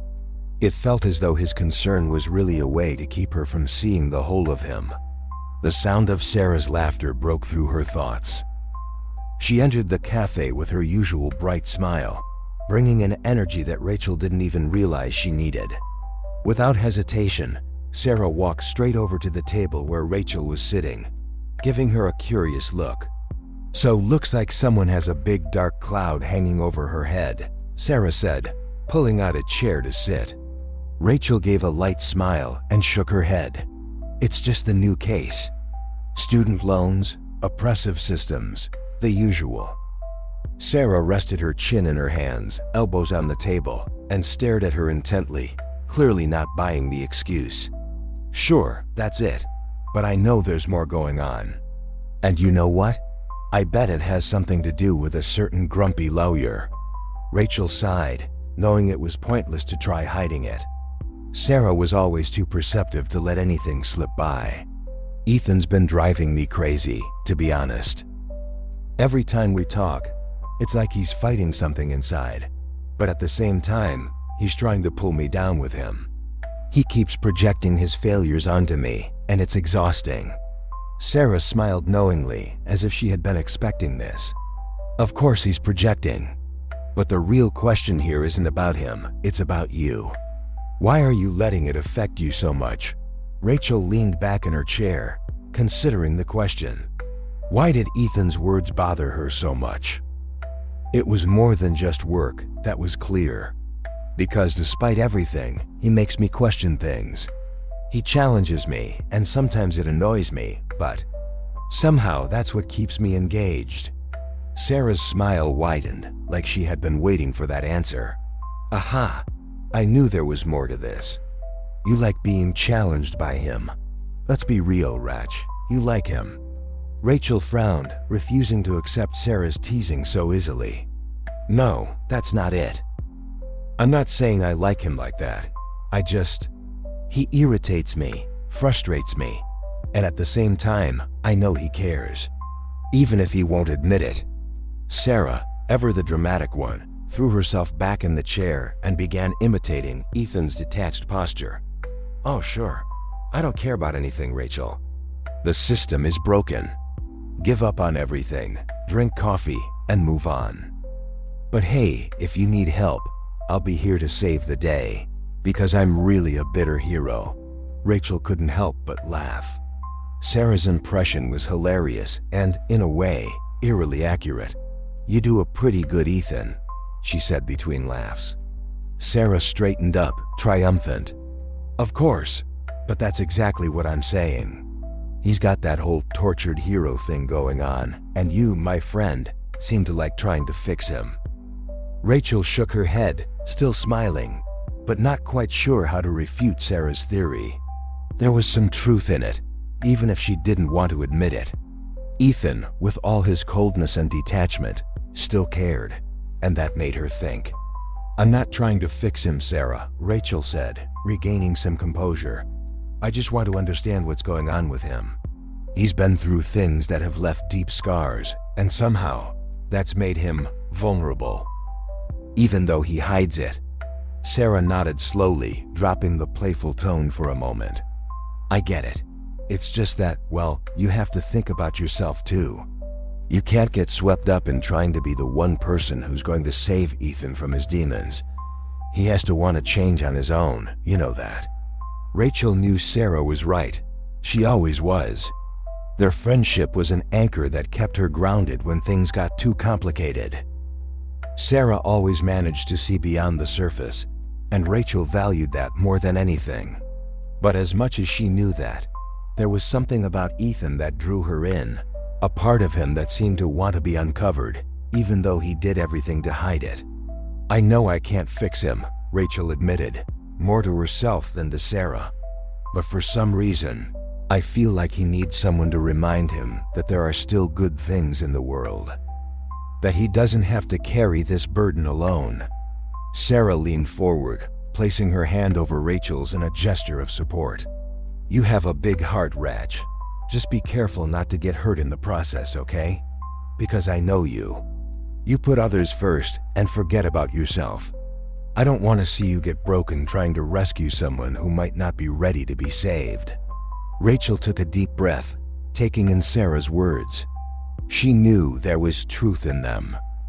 She had gotten emotionally involved with Ethan more than she wanted to admit, and that left her vulnerable. But at the same time, she felt like she couldn't just ignore the connection that was growing between them, no matter how complicated it was. I'll be careful, Rachel said finally, with a soft smile. And I'll try not to let it interfere with work. Sarah smiled back, relaxing in her chair. Good, now that we've had our therapy session, let's get back to what really matters. Where's the coffee? You always make coffee when you need to think better. Rachel laughed as she stood up, walking over to the coffee machine. You know me too well. You're turning me into an exaggerated version of myself. As she prepared the cups, the comfortable silence between the two friends filled the room. Sarah was more than just a confidant, she was the balance Rachel needed, especially when things got confusing. And in that moment, as the smell of freshly brewed coffee filled the air, Rachel felt grateful to have someone like Sarah by her side. When she returned to the table, Rachel set the cups down and sat again. So, what about you? How's life outside the Justice Cafe drama? Any exciting news? Sarah rolled her eyes dramatically. Oh, nothing but drunk customers at my bar, trying to convince me they're the best thing that's ever happened to women. It's fascinating how confident people get after a few extra drinks. Rachel burst out laughing, picturing the scene Sarah described. You should start writing a book about that. I bet it would make for some great stories. Sarah made a face of fake consideration. You know, you might be right. But then I'd have to write about the insane number of times you mention Ethan's name while trying to pretend you're not thinking about him. Rachel choked slightly on her coffee, caught off guard by the direct jab. I do not, she protested, but she knew Sarah had caught her. Sarah gave a smug smile. Oh yes, you do. I'm just saying, you can pretend all you want, but it's obvious Ethan affects you more than you want to admit. Rachel stayed quiet, but a slight smile played on her lips. Maybe there was more truth to Sarah's words than she was ready to acknowledge just yet. The hours flew by, and soon the cafe began to empty as night fell. Sarah had left a while ago, and now Rachel was alone at the Justice Cafe. The soft hum of ambient music and the occasional clink of dishes being put away, filling the quiet space. She tried to refocus on Emily's case, but her thoughts kept drifting back to Ethan and the conversation with Sarah. It was clear that something had changed between them, but Rachel still wasn't sure what it was. Ever since he had opened up about the scandal that had destroyed his career, she couldn't stop feeling empathy for him. And at the same time, there was a growing attraction she could no longer ignore. It was strange how, behind that cynical and detached exterior, Ethan seemed to care more than anyone else. He worried about her, even when his words said otherwise. And that contradiction left her confused but also intrigued. Rachel looked at the empty coffee cup in front of her and let out a long sigh. The cafe, the Justice Cafe, everything felt like a reflection of her own attempt to create a space where people could be heard, helped, and maybe even transformed. But perhaps it was also a reflection of something she needed herself. A place to understand her own emotions, especially the ones that surfaced whenever Ethan was around. As the night wore on, Rachel closed her eyes for a brief moment, trying to organize her thoughts. She knew she would have to confront the feelings forming about Ethan, but she didn't know how just yet. For now, all she could do was keep fighting both for others and for herself. Rachel was deeply engrossed in some documents, the soft hum of ambient music filling the Justice Cafe around her. Emily's case still occupied a significant part of her mind, but she knew she couldn't lose focus on the other cases that had started coming in. The Justice Cafe had become a beacon for people seeking legal help, and the flow of clients looking for advice was increasing each day. She glanced at the clock, noticing that late afternoon was approaching. The cafe was relatively quiet, with only a few customers occupying the tables. It was at that moment that the door opened hesitantly, and Rachel looked up to see a woman enter. The figure was fragile, with slumped shoulders as if she were carrying the weight of the world on her back. The woman wore simple clothes and clutched a small purse tightly to her body, visibly nervous. Rachel watched as the woman, after a moment of hesitation, approached the counter. There was something about the way she looked around, almost as if she was searching for a last drop of hope, that immediately caught Rachel's attention. "Hello, can I help you?" Rachel asked, standing up and offering a welcoming smile.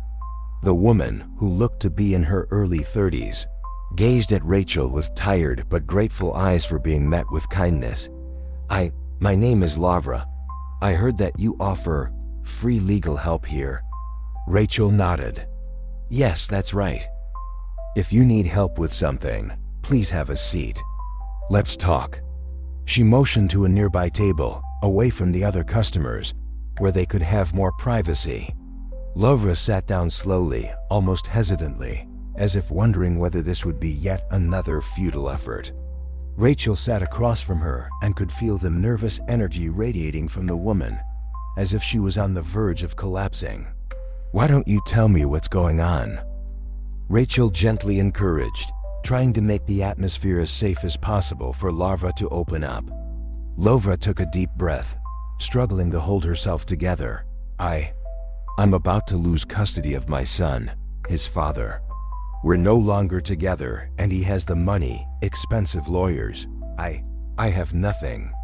He wants to take my son away from me. Says I'm not capable of raising him on my own.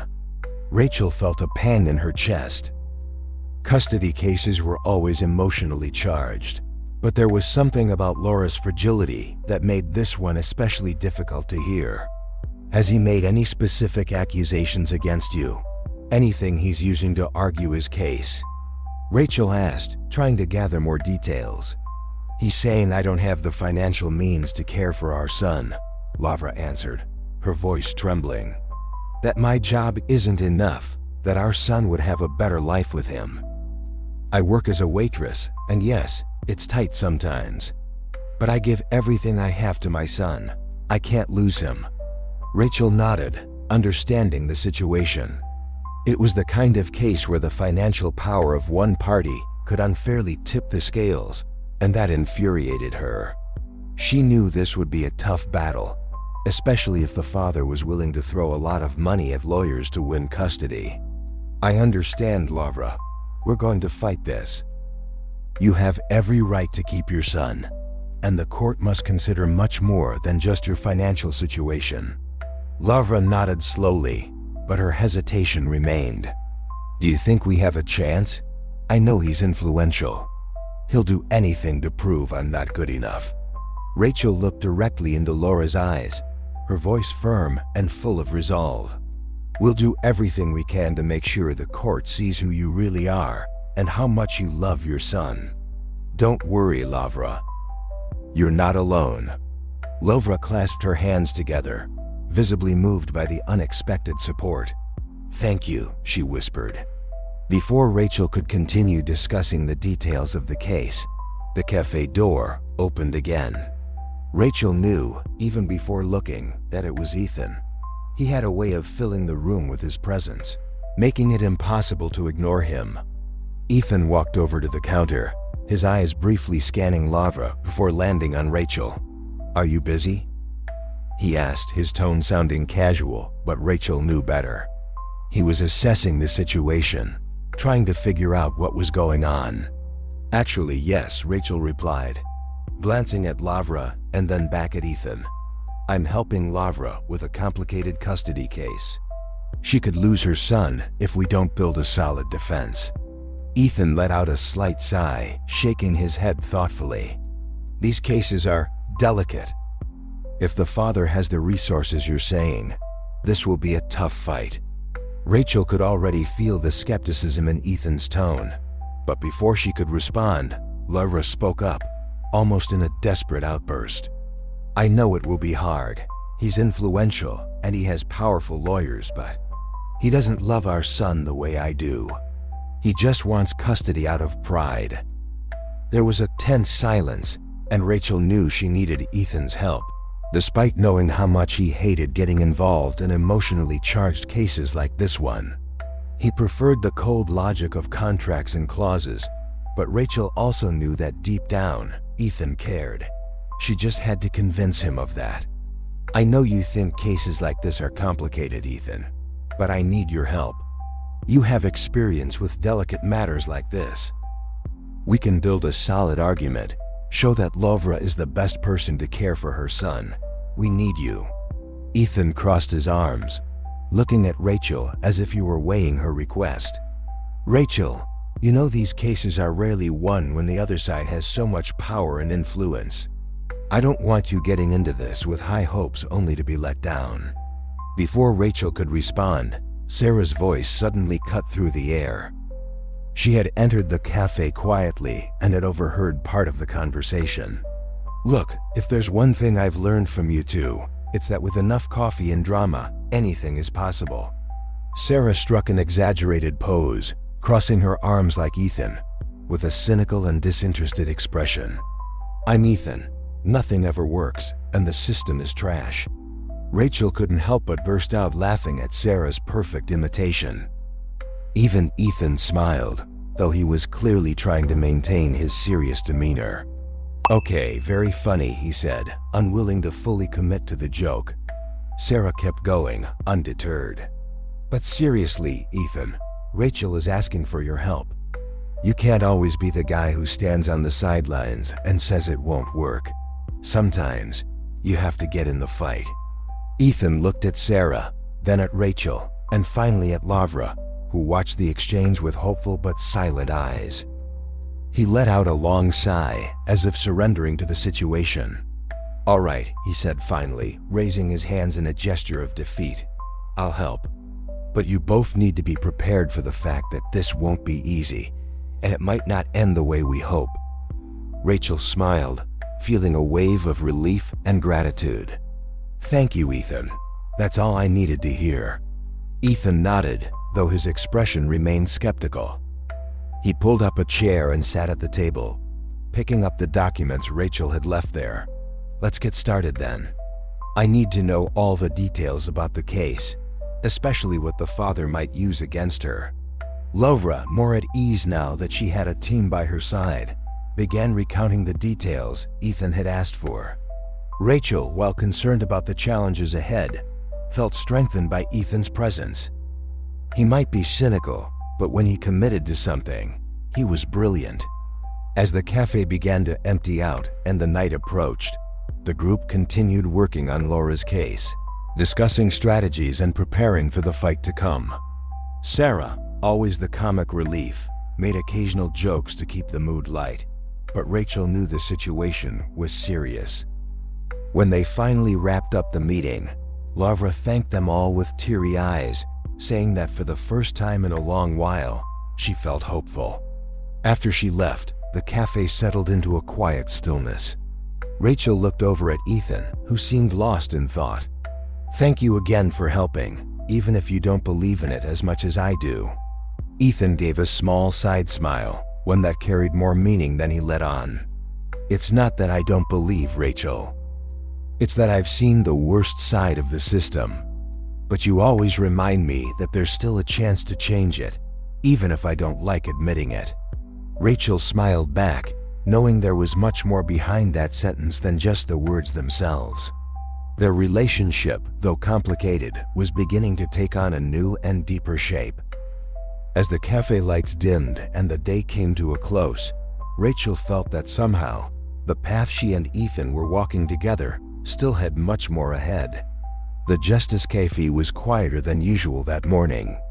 Rachel had arrived early, as always, mentally preparing for the next step in Laura's case.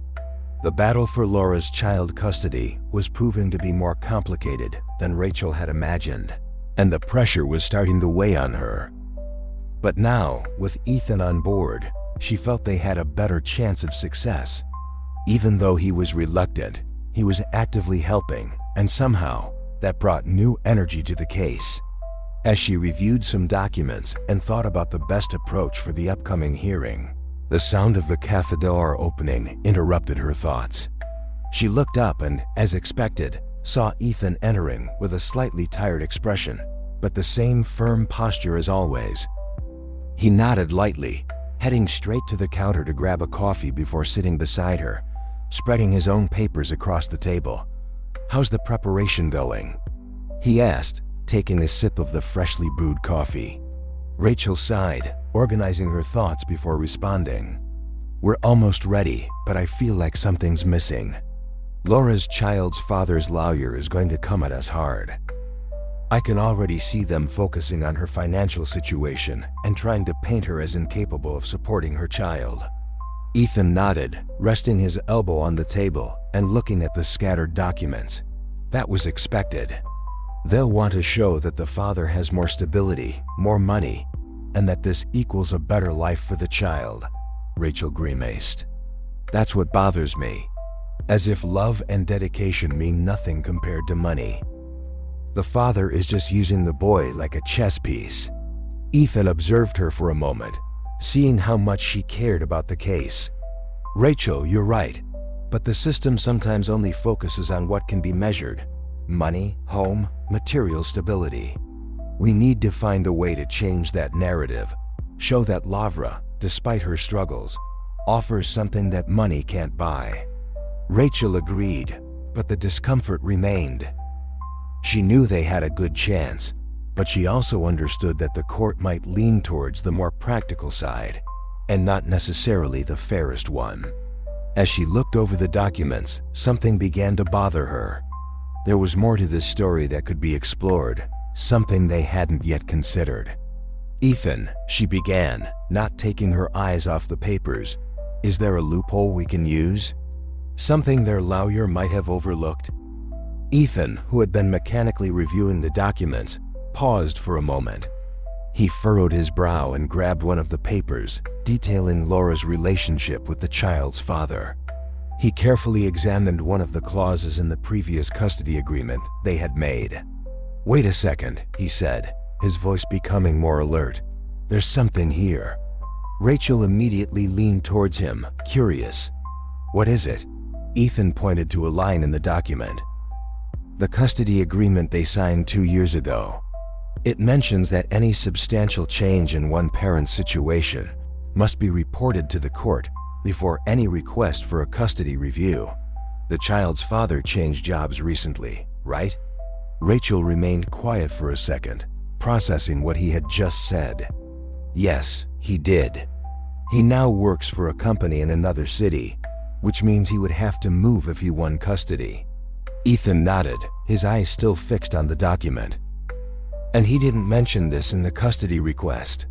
He submitted the request as if nothing had changed, but moving to another city is a significant change. It directly affects the stability he claims to offer. We can argue that he violated the terms of the agreement by not disclosing this change, which calls into question his ability to provide a stable environment for the child."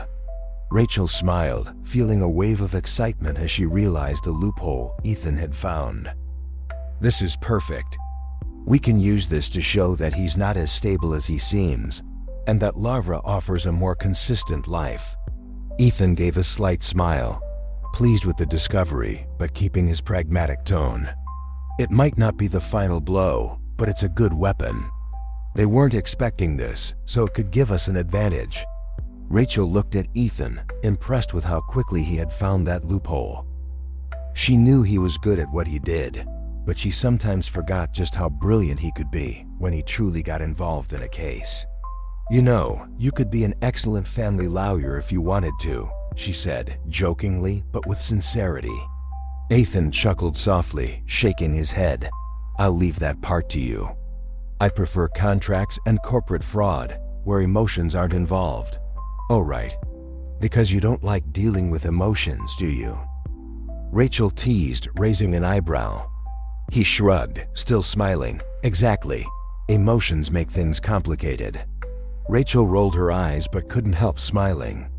The mood between them felt lighter now, as if the pressure of the case had eased slightly with the new discovery. But at the same time, there was an underlying tension that she couldn't ignore.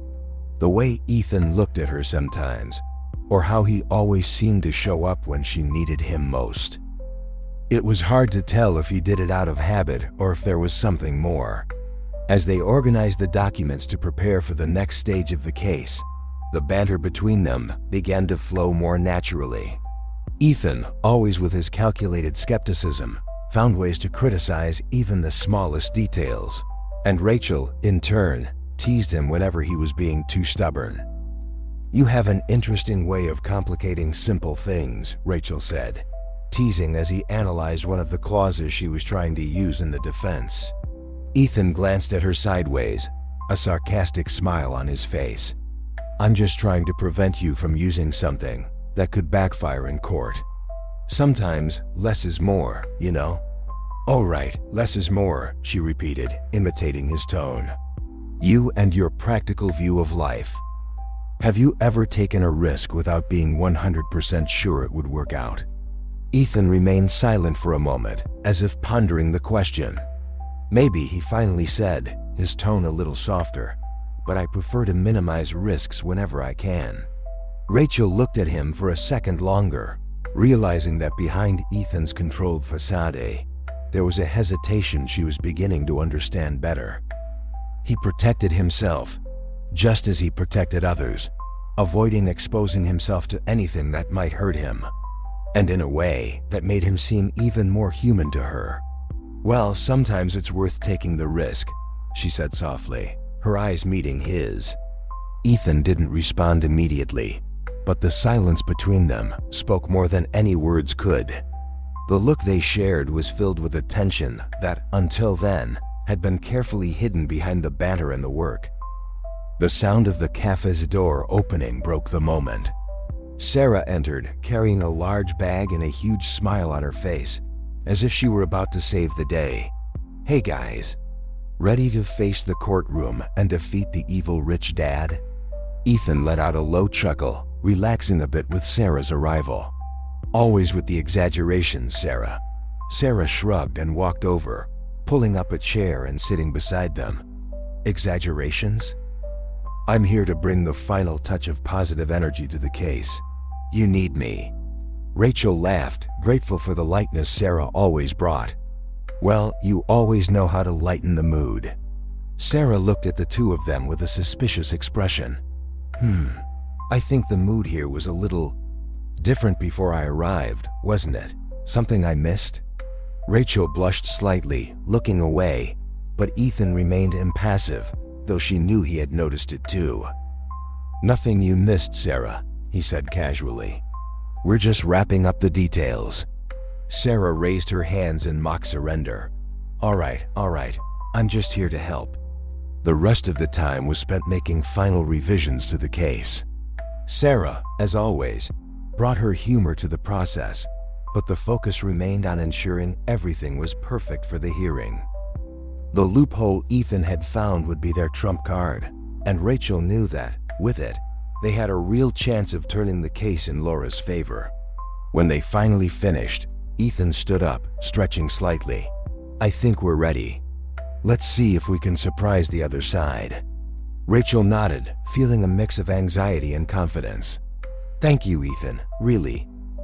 He looked at her, and for a brief moment, there was something more in his gaze, a silent acknowledgement that, no matter how much he tried to keep his distance, something in him kept drawing him back to her. "You know you can count on me," he said simply, but with a weight that Rachel understood perfectly. As he left, Sarah wasted no time shooting a suggestive look at Rachel. "If you don't do something about that tension soon, I'm going to explode." Rachel let out a nervous laugh, trying to hide the blush rising in her cheeks. "You're imagining things." Sarah gave a knowing smile. "Oh, sure. I always imagine things when I see intense looks like that." Rachel just shook her head, knowing that, despite everything, there was still much for her to process when it came to Ethan. The morning after Laura's case trial was quiet at the Justice Cafe. Rachel walked into the familiar space, feeling the weight of several sleepless nights and the mental exhaustion from having devoted so much energy to the case. However, the sense of relief from having won Laura's case still kept her motivated. The court had ruled in Laura's favor, thanks to the legal loophole Ethan had found and the dedication with which both had worked to dismantle the narrative built by the child's father. Justice had been served, and Rachel couldn't stop thinking about Laura's emotional expression as she left the courtroom, finally free from the fear of losing her son. As she organized some documents at the counter, Rachel heard the sound of the door opening. Her heart skipped slightly when she recognized Ethan's footsteps before even seeing him. He entered with a casual expression, as if it were just another ordinary day, but she could see the subtle exhaustion in his eyes, the result of the long hours of work over the past few days. "Ethan," Rachel said, smiling softly as he approached. "I was waiting for you. I thought we were going to celebrate the victory." He let out a light sigh, but a small smile tugged at the corner of his lips as he walked up to the counter. "I knew you'd want to talk about it. Of course we won, but to me, it was just another case. For you, it was personal." Rachel crossed her arms, tilting her head playfully. "Ah, of course. Just another case for the great cynical lawyer, right? Ethan chuckled quietly, shaking his head. I'm practical, you know that. I don't get too caught up in those victory feelings. Rachel exaggeratedly rolled her eyes, but couldn't stop the smile from forming. You pretend to be indifferent, but I know you care. I'll admit, it was a big win, and we wouldn't have pulled it off without you. He looked at her for a moment, his eyes softening as he realized how much those words came from the heart. You would have found a way, he said, more seriously. But yeah, it was good we won. Laura deserved it. The atmosphere between them felt lighter now, after so many days of tension and hard work. Rachel realized that despite the constant jabs and teasing, something had been drawing them closer in a way she hadn't fully understood yet. And as she looked at Ethan at that moment, something began to surface from deep within her heart, the same familiarity she'd felt years ago when they were just friends, before everything got complicated. She moved closer to him, grabbing 2 cups of freshly brewed coffee and handing one to Ethan. I think we need a break after that marathon, she joked. Ethan took the cup and nodded, grateful. I agree. Laura's case was exhausting, but at the same time, I can't remember a case that made me feel so involved in a long time. Rachel raised an eyebrow, surprised by the confession. Really? That's a big statement coming from you. I thought you only got involved with dry contracts and corporate fraud. He chuckled lightly, taking a sip of his coffee before responding. Those are safe. They don't mess with you emotionally. And you know, I prefer it that way. So why did you get so involved in Laura's case? Rachel asked, curiosity now clear in her tone. Ethan hesitated for a moment, seemingly considering his answer. I think you pulled me into it. The way you dedicate yourself, how you believe in people, makes me question my own methods. And as much as I try to keep my distance, I realize it's hard when I'm around you. Rachel felt her heart race hearing those words. There was something in Ethan's sincerity that she wasn't used to seeing, something that made her wonder what else he was hiding behind that controlled facade. She laughed nervously, trying to lighten the intensity of the moment. So it's my fault?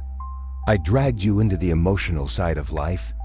Without a doubt, Ethan replied, a smile forming on his lips. You've always had this ability to make me think beyond what I normally would. Rachel shook her head, still laughing. Well, someone has to remind you that you're human every now and then. They laughed together, and for a brief moment, the weight of work and the pressures they both carried seemed to disappear. It was as if, for that instant, they had traveled back in time to a period when things between them were simple and uncomplicated. But after the laughter, the silence that followed was charged with something deeper, something both knew but hesitated to name. Rachel looked at Ethan for a long moment, trying to understand what was happening inside her. There was something in his eyes that reminded her of the old days, a mix of nostalgia and a growing attraction.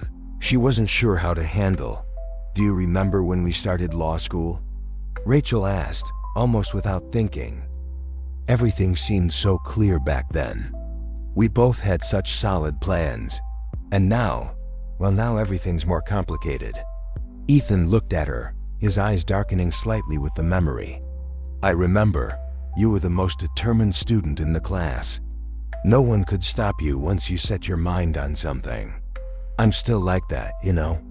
Rachel joked, trying to ease the tone of the conversation. Yeah, you still are, Ethan said, the smile returning to his face. Stubborn as ever. Actually, I think you're even more stubborn now. Rachel laughed, shaking her head. Stubborn? I prefer the term determined. Ethan gave a small smile, but his eyes revealed something softer. Call it whatever you want, but that determination of yours is one of the things I admire most about you. Rachel froze for a moment. She hadn't expected him to be so direct, so open. Those words, simple as they seemed, carried a weight she wasn't ready to face. Their hearts were drawing closer again, and she could feel it. It was as if the old feelings, Those that had been buried under layers of hurt and distance were slowly resurfacing. "Thank you," she said, her voice quieter, almost shy.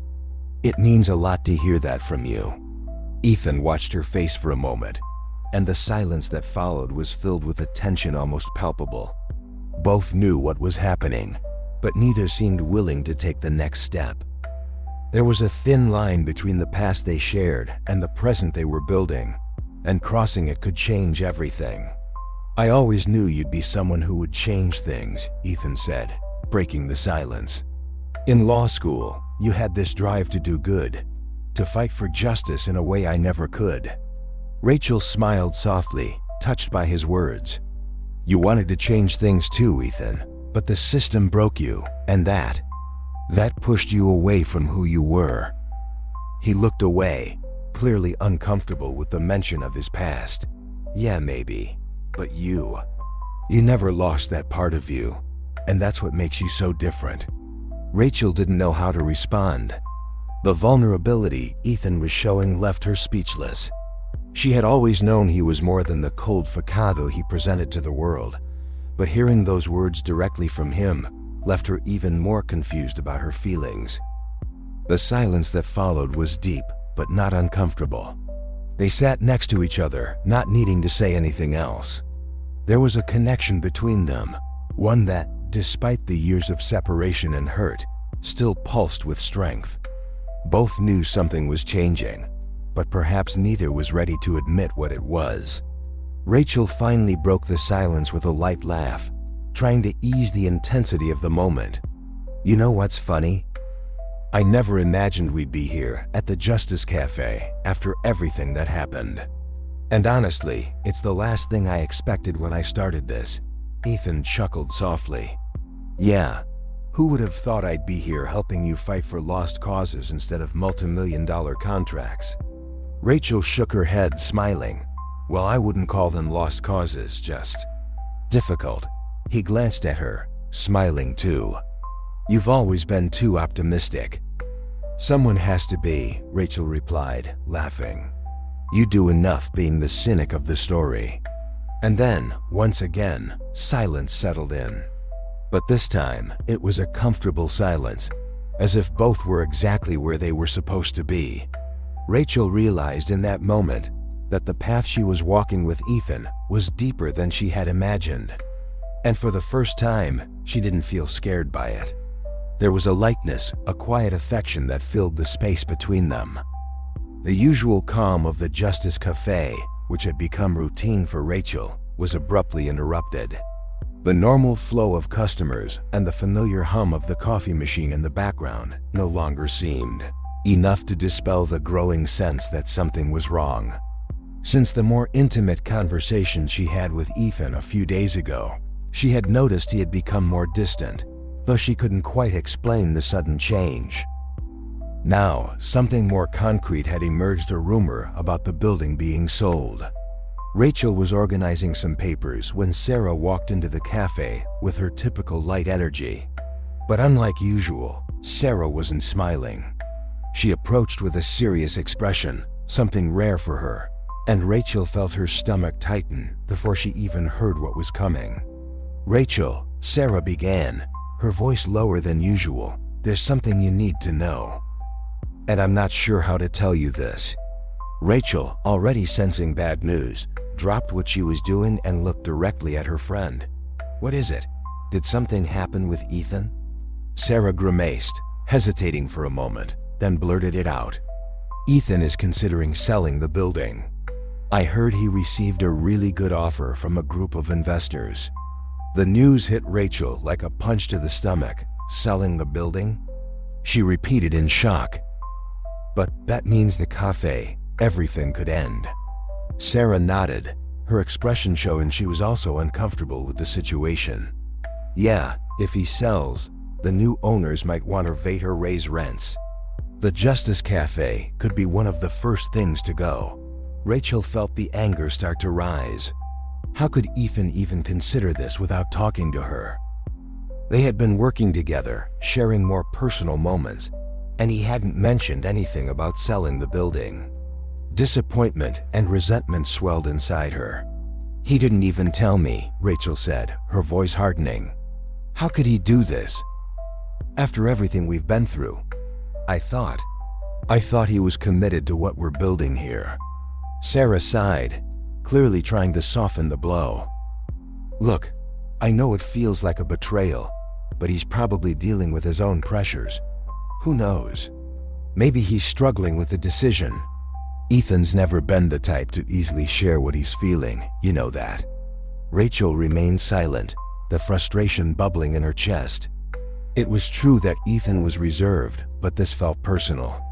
She suddenly stood, leaving the papers scattered on the table. "I need to talk to him," she said, already heading for the door. "I can't let this go." Sarah, seeing Rachel's determination, tried to lighten the mood with her usual humor. "Hey, if he really is selling the building, you could try bribing him with flowers or maybe a basket of muffins. I don't think he's the type to resist coffee and sweets." Rachel paused for a second, giving Sarah a half smile. "Sarah, it's not going to be that simple, but thanks for the idea. I'll try to solve this another way."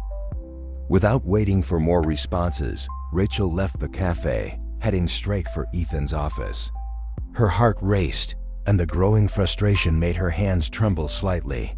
She tried to organize her thoughts, but the only thing that kept hammering in her mind was the possibility of losing everything she had built at the Justice Cafe, and more than that, the feeling that Ethan was hiding something so important from her.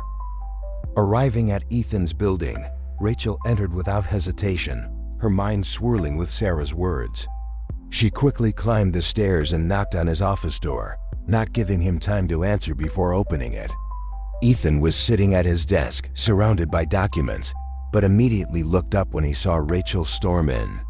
He could see from her expression that something was wrong. "Rachel?" he began, confused, as he stood up. "What's going on?" She approached him, arms crossed, her eyes fixed on him. "Are you selling the building? Is that what's happening?" Ethan sighed, already sensing the reason for the confrontation. He ran a hand through his hair, clearly uncomfortable with the situation. "I received an offer, yes, but I haven't made any decision yet." Rachel couldn't stop the explosion of frustration she felt at his response. "An offer? You're seriously considering selling the building without even talking to me?" "Ethan, that means the Justice Cafe, everything we're doing there, could be over. And you didn't think it was important to tell me?" Ethan stepped closer, trying to stay calm in the face of Rachel's evident anger. "I'm still thinking about it, Rachel. I haven't made any decisions. And yes, I should have talked to you, I know that, but it's not that simple, not simple?" Rachel repeated, incredulous. "To me, it seems pretty clear. If you sell the building, everything we've built at the Justice Cafe ends. The people we're helping lose their support. This isn't just about a building. It's about what we're doing here." Ethan looked at her, frustration now visible in his eyes as well. "Do you think this is easy for me? I know what the Justice Cafe means to you, and I know how much it's been helping people. But there are other issues involved. I have responsibilities, things you don't have to deal with." Rachel shook her head, feeling the anger rise even more. "Responsibilities? As always, you're turning everything into practical logic, as if feelings and people don't matter. Ethan, you have to stop acting like it's just about numbers and contracts. There's something bigger here." Ethan was silent for a moment, as if processing her words. He knew Rachel had every right to be upset, but he also knew she didn't fully understand the pressure he was under. "I'm not being indifferent, Rachel. I just need to make the right decision, and I can't let my feelings or relationships blind me to that." Rachel looked at him, feeling a mix of anger and sadness. "Ethan, sometimes you need to let your feelings be part of the decision. You can't live your whole life hiding behind logic and reason. Because in the end, it's people who matter and what we do for them." Ethan took a deep breath, and for a moment, Rachel saw a shadow of vulnerability in his eyes. He knew he was losing control of the situation, and it bothered him. I don't want to lose what we have, Rachel, whether it's at the cafe or between us. But this decision isn't as simple as you're making it out to be. She watched him for a moment, trying to understand what he was really feeling behind that controlled facade. There was a weariness in his voice that indicated he was struggling with this too, but he was still keeping his emotions hidden. Rachel sighed, feeling her own anger start to dissipate, replaced by a deep sadness. I know it's not simple, Ethan. I just wish you had trusted me enough to tell me earlier. Because I trust you. But now, I feel like there's a distance between us that you're keeping on purpose. Ethan took a step toward her, his voice softer now. I do trust you, Rachel. Maybe more than anyone else. I just don't know how to handle this yet. She looked at him, feeling the emotional connection that had grown between them in recent days. But at the same time, there was an invisible barrier he kept raising, a distance he seemed unwilling to cross. Rachel took a small step back, trying to keep control of her emotions. All I want, Ethan, is for you to let me in. To trust me enough so we can share these difficult moments. Because if we keep hiding behind our own insecurities, we'll never be able to move forward. Ethan stood still, absorbing her words. The silence between them was heavy, but there was an undeniable truth there. They were at a breaking point, where they either faced their feelings and fears or continued to drift apart. Finally, Rachel sighed, knowing there was nothing more to say at that moment. She turned to leave, but before walking out the door, she stopped and looked back at him one last time. Please, think carefully before making this decision, Ethan. Not just with your head, but with your heart. And with that, she left, leaving Ethan alone with his thoughts and a decision that could change everything between them. Rachel spent the night tossing and turning, unable to sleep as her mind replayed the conversation with Ethan. The idea of losing the Justice Cafe, the space she had built with so much care and purpose, felt like a huge injustice. But what hurt even more was the sense of betrayal. Ethan, who had grown closer to her in recent times, was making decisions that would directly affect her life in the cafe, and he hadn't even involved her in the discussion. The tension between them had become palpable, and Rachel felt like something was about to break. The next day, the cafe was eerily quiet. Sarah, usually the first to break the silence with her jokes and irreverent remarks, was more restrained, likely sensing the weight that hung in the air. Rachel tried to focus on her work, but her heart was heavy. She knew she would have to confront Ethan again, but she feared their relationship was heading toward a point of no return. It didn't take long for him to show up. When Ethan entered the Justice Cafe that morning, Rachel was behind the counter, arranging some cups with a distant look. As soon as she saw him, her chest tightened, but she kept her posture firm. He, on the other hand, looked more uncomfortable than ever, which was rare for someone as self-controlled as him. Ethan, she said, her voice restrained, but clearly carrying a tone of confrontation. We need to talk. Ethan nodded slowly, walking over to the nearest table and sitting down with a sigh. I know. I think we do. Rachel left the cups aside and walked out from behind the counter, approaching him with contained determination. She didn't want to explode, but she was tired of staying silent while he made decisions that directly impacted her life. Have you decided whether or not to sell the building? Ethan looked at her for a moment, hesitation clear in his eyes. I'm still thinking, Rachel. I haven't said yes, but the offer is tempting. The building is old, it needs maintenance, and the investors are offering a price that's hard to turn down. Rachel clenched her fists, trying to control the growing frustration. I understand the financial reasons, Ethan, but this is more than just a building for me. The Justice Cafe. It means so much to me and to the people we're helping. And you know that. How could you even consider selling without talking to me first? He sighed, running his hands through his hair, clearly struggling to find the right words. Rachel, I know how much the cafe means to you. I know. But I have other responsibilities too. It's not just about the two of us, but it is about the two of us. She shot back, unable to hold back the intensity in her voice any longer. You know how much I've dedicated to this place. You helped me, Ethan. We were building something here, something that could really make a difference. And now, you're willing to throw it all away for an offer? Ethan looked at her directly, frustration and guilt visible on his face. You think I'm throwing it all away? Rachel, I'm trying to be practical. I know the Justice Cafe is important, but you need to understand this isn't simple. I have to think about the future. I can't make every decision based on what we feel in the moment. It's not about what we feel in the moment, Rachel countered, her anger growing with every second. It's about what we've built.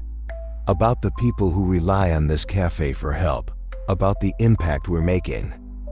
But it seems like you're more worried about keeping everything under control than doing what's right.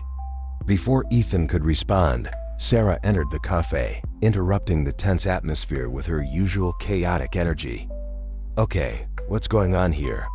She looked from Rachel to Ethan, sensing the tension in the air, and then smiled mischievously. Oh, please don't tell me you're arguing about who makes the best coffee again. Ethan let out an exhausted sigh, while Rachel couldn't help but roll her eyes. Sarah, seriously? Now? Sarah shrugged, feigning innocence. I'm just trying to prevent a romantic tragedy here. And if I may, maybe Ethan can buy your piece with flowers, Rachel. Or with that perfect foam cappuccino you love so much. Who knows? Rachel let out a deep sigh, not wanting to laugh, but unable to hold back a slight smile.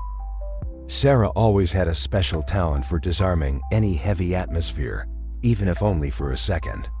Ethan, on the other hand, gave a slight smile but remained focused on the more serious conversation they were having. It's not about coffee, Sarah, Ethan said, his voice softer but laden with frustration. We're discussing something a little more serious. Sarah raised her hands in a gesture of surrender. Okay. I'll let you two sort this out. But seriously, Ethan, I'm not against flowers. Think about it. With a cheeky grin, she returned to the counter, leaving Rachel and Ethan alone once more. Rachel took advantage of the moment of levity, but soon returned to the main issue. Ethan, I can't pretend that this sale doesn't affect me. The Justice Cafe is my life. And recently, I thought we were on the same path, that we were doing this together. But now you're leaving me out of a decision that directly affects what we've built. How do you think that makes me feel? Ethan looked at her, and this time, there was less frustration in his eyes and more pain. I know, Rachel. I know I hurt you by not telling you. But the truth is, I'm confused. I don't know what the best course of action is, and I'm trying to deal with it the best way I can. She took a deep breath, feeling the anger give way to a quiet sadness. I just wanted you to trust me, that's all. For a moment, silence hung between them, filled with meanings they both understood but couldn't express. Ethan seemed on the verge of saying something but stopped, hesitating as if he was on the edge of a confession, but lacked the courage to continue. Rachel watched him, realizing that despite all the teasing and arguments, what hurt her most was the emotional distance Ethan seemed to maintain, even when they were so close. He was someone she deeply respected, someone for whom her feelings had grown again. And yet, he kept hiding, trapped in his own insecurities. Why do you always do this? She asked, her voice low, almost a whisper. Why do you always keep this barrier between us? Ethan looked at her, his eyes dark with restrained emotion. Rachel, I don't know. Maybe I'm afraid of losing control, afraid that if I let myself feel, everything will fall apart. Rachel felt her heart tighten at hearing this. It was the first time he had admitted something so personal, so vulnerable. I don't want you to lose control, Ethan. I just want you to trust me enough to let me be part of your decisions. Because if we keep going like this, everything we have will be lost. And I'm not just talking about the cafe. Ethan remained silent for a moment, absorbing her words. He knew Rachel was right, but there was something inside him that always held him back, something that prevented him from fully letting go. He stepped closer to her, hesitant but determined not to let things stay this way. "I don't want to lose you, Rachel," he said finally, his voice low but firm. "And that's why I'm fighting this so hard. Because if I lose, I don't know what will be left of me." Rachel felt tears form in her eyes, but she held them back. "You won't lose me, Ethan. But if you keep pushing me away, you'll end up leaving me behind." The silence that followed was intense, but this time, it was different. It was as if they had finally said what they had been hiding for so long. The tension between them, though still present, was slowly giving way to a deeper understanding. They both knew they were on the brink of something important, something that could define the future of their relationship. Rachel finally took a step forward and gently touched Ethan's arm. "I just need to know that we're in this together. That you're not going to make this decision alone." Ethan nodded, looking more vulnerable than she had ever seen him. "We're in this together, Rachel. And I promise I won't make any decisions without you." She smiled slightly, feeling a small part of the weight lift. There might still be a long road ahead, but at least now, they were walking it side by side. Ethan sat alone in his office, surrounded by documents and the heavy weight of the decisions he had to make. The offer to sell the building was on the table, and he knew that many would consider it irresistible. However, the conversation he had with Rachel at the Justice Cafe still echoed in his mind, bringing more doubt than certainty. Since that day, he had been questioning whether he was really doing the right thing. Was the financial value worth more than what he and Rachel had built together? He knew Rachel was right in many ways. The cafe wasn't just a business.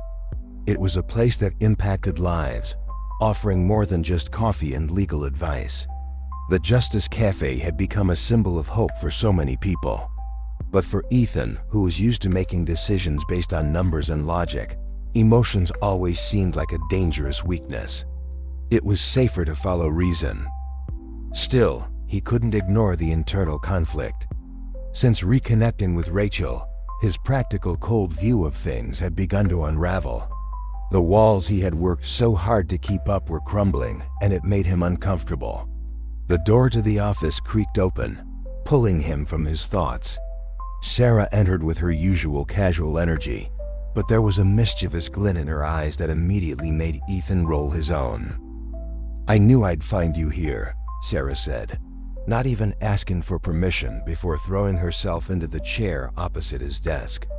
"You, surrounded by papers, looking like a brooding genius trying to solve the riddle of life."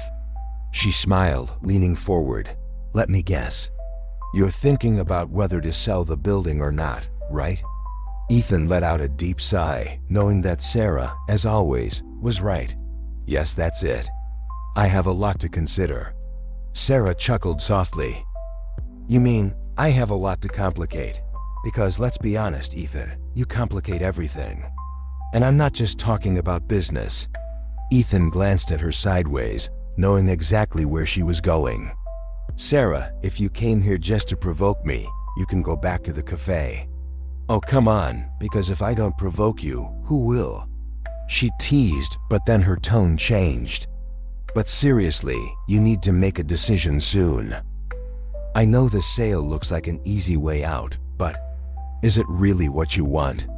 Ethan was silent for a moment, his eyes wandering across the desk as if he were searching for an answer among the scattered documents. He knew that what Sarah was saying made sense. Despite all the financial justifications, something inside him was stopping him from signing that contract.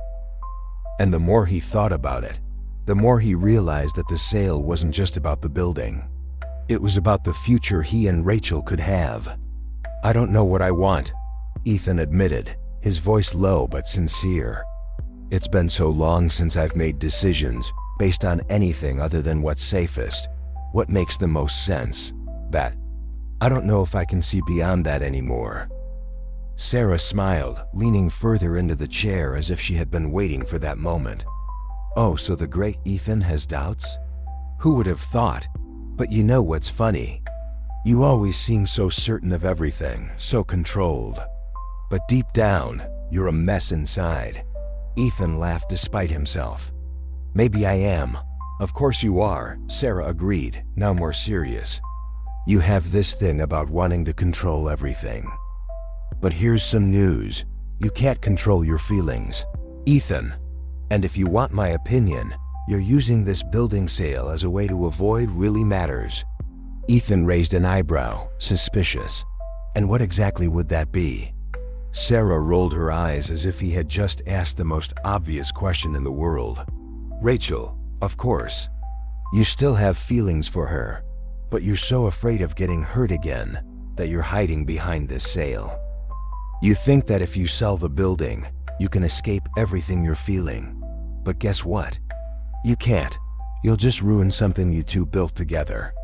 Sarah's words hit Ethan like a weight on his chest. He knew, on some level, that she was right. What he felt for Rachel wasn't just nostalgia for the past. Those feelings were still there, growing again, but he had spent so much time suppressing them that he no longer knew how to deal with it. I'm not running away, Ethan said, but his voice sounded weak, as if even he didn't fully believe it. Sarah raised an eyebrow and stared at him, clearly unconvinced. Oh no. Then tell me why you didn't even talk to Rachel about the sale before you seriously started considering it. If it were just about business, you would have told her from the start. But you stayed quiet because you knew it would hurt her. And now, you're stuck in this indecision because you're trying to protect yourself again. Ethan didn't have an immediate answer. Sarah was shedding light on something he had been trying to ignore. The truth about his feelings for Rachel and how, unconsciously, he was sabotaging the relationship they were beginning to rebuild. Sarah, sensing that her words were starting to break through Ethan's armor, softened her tone. Look, I know you're complicated, Ethan. But Rachel knows you, and she understands you. You just need to stop complicating things and ask yourself, what do you really want? And don't give me that the sale is the best decision. Talk because you know that choice is being influenced by something bigger. Ethan lowered his eyes, feeling the weight of what Sarah was saying. He knew that the decision to sell the building had more to do with his own insecurities and fears than he liked to admit. The financial offer was tempting, sure, but what he was really trying to do was avoid something he didn't know how to face: his feelings for Rachel and the fear of getting hurt again. So what do I do?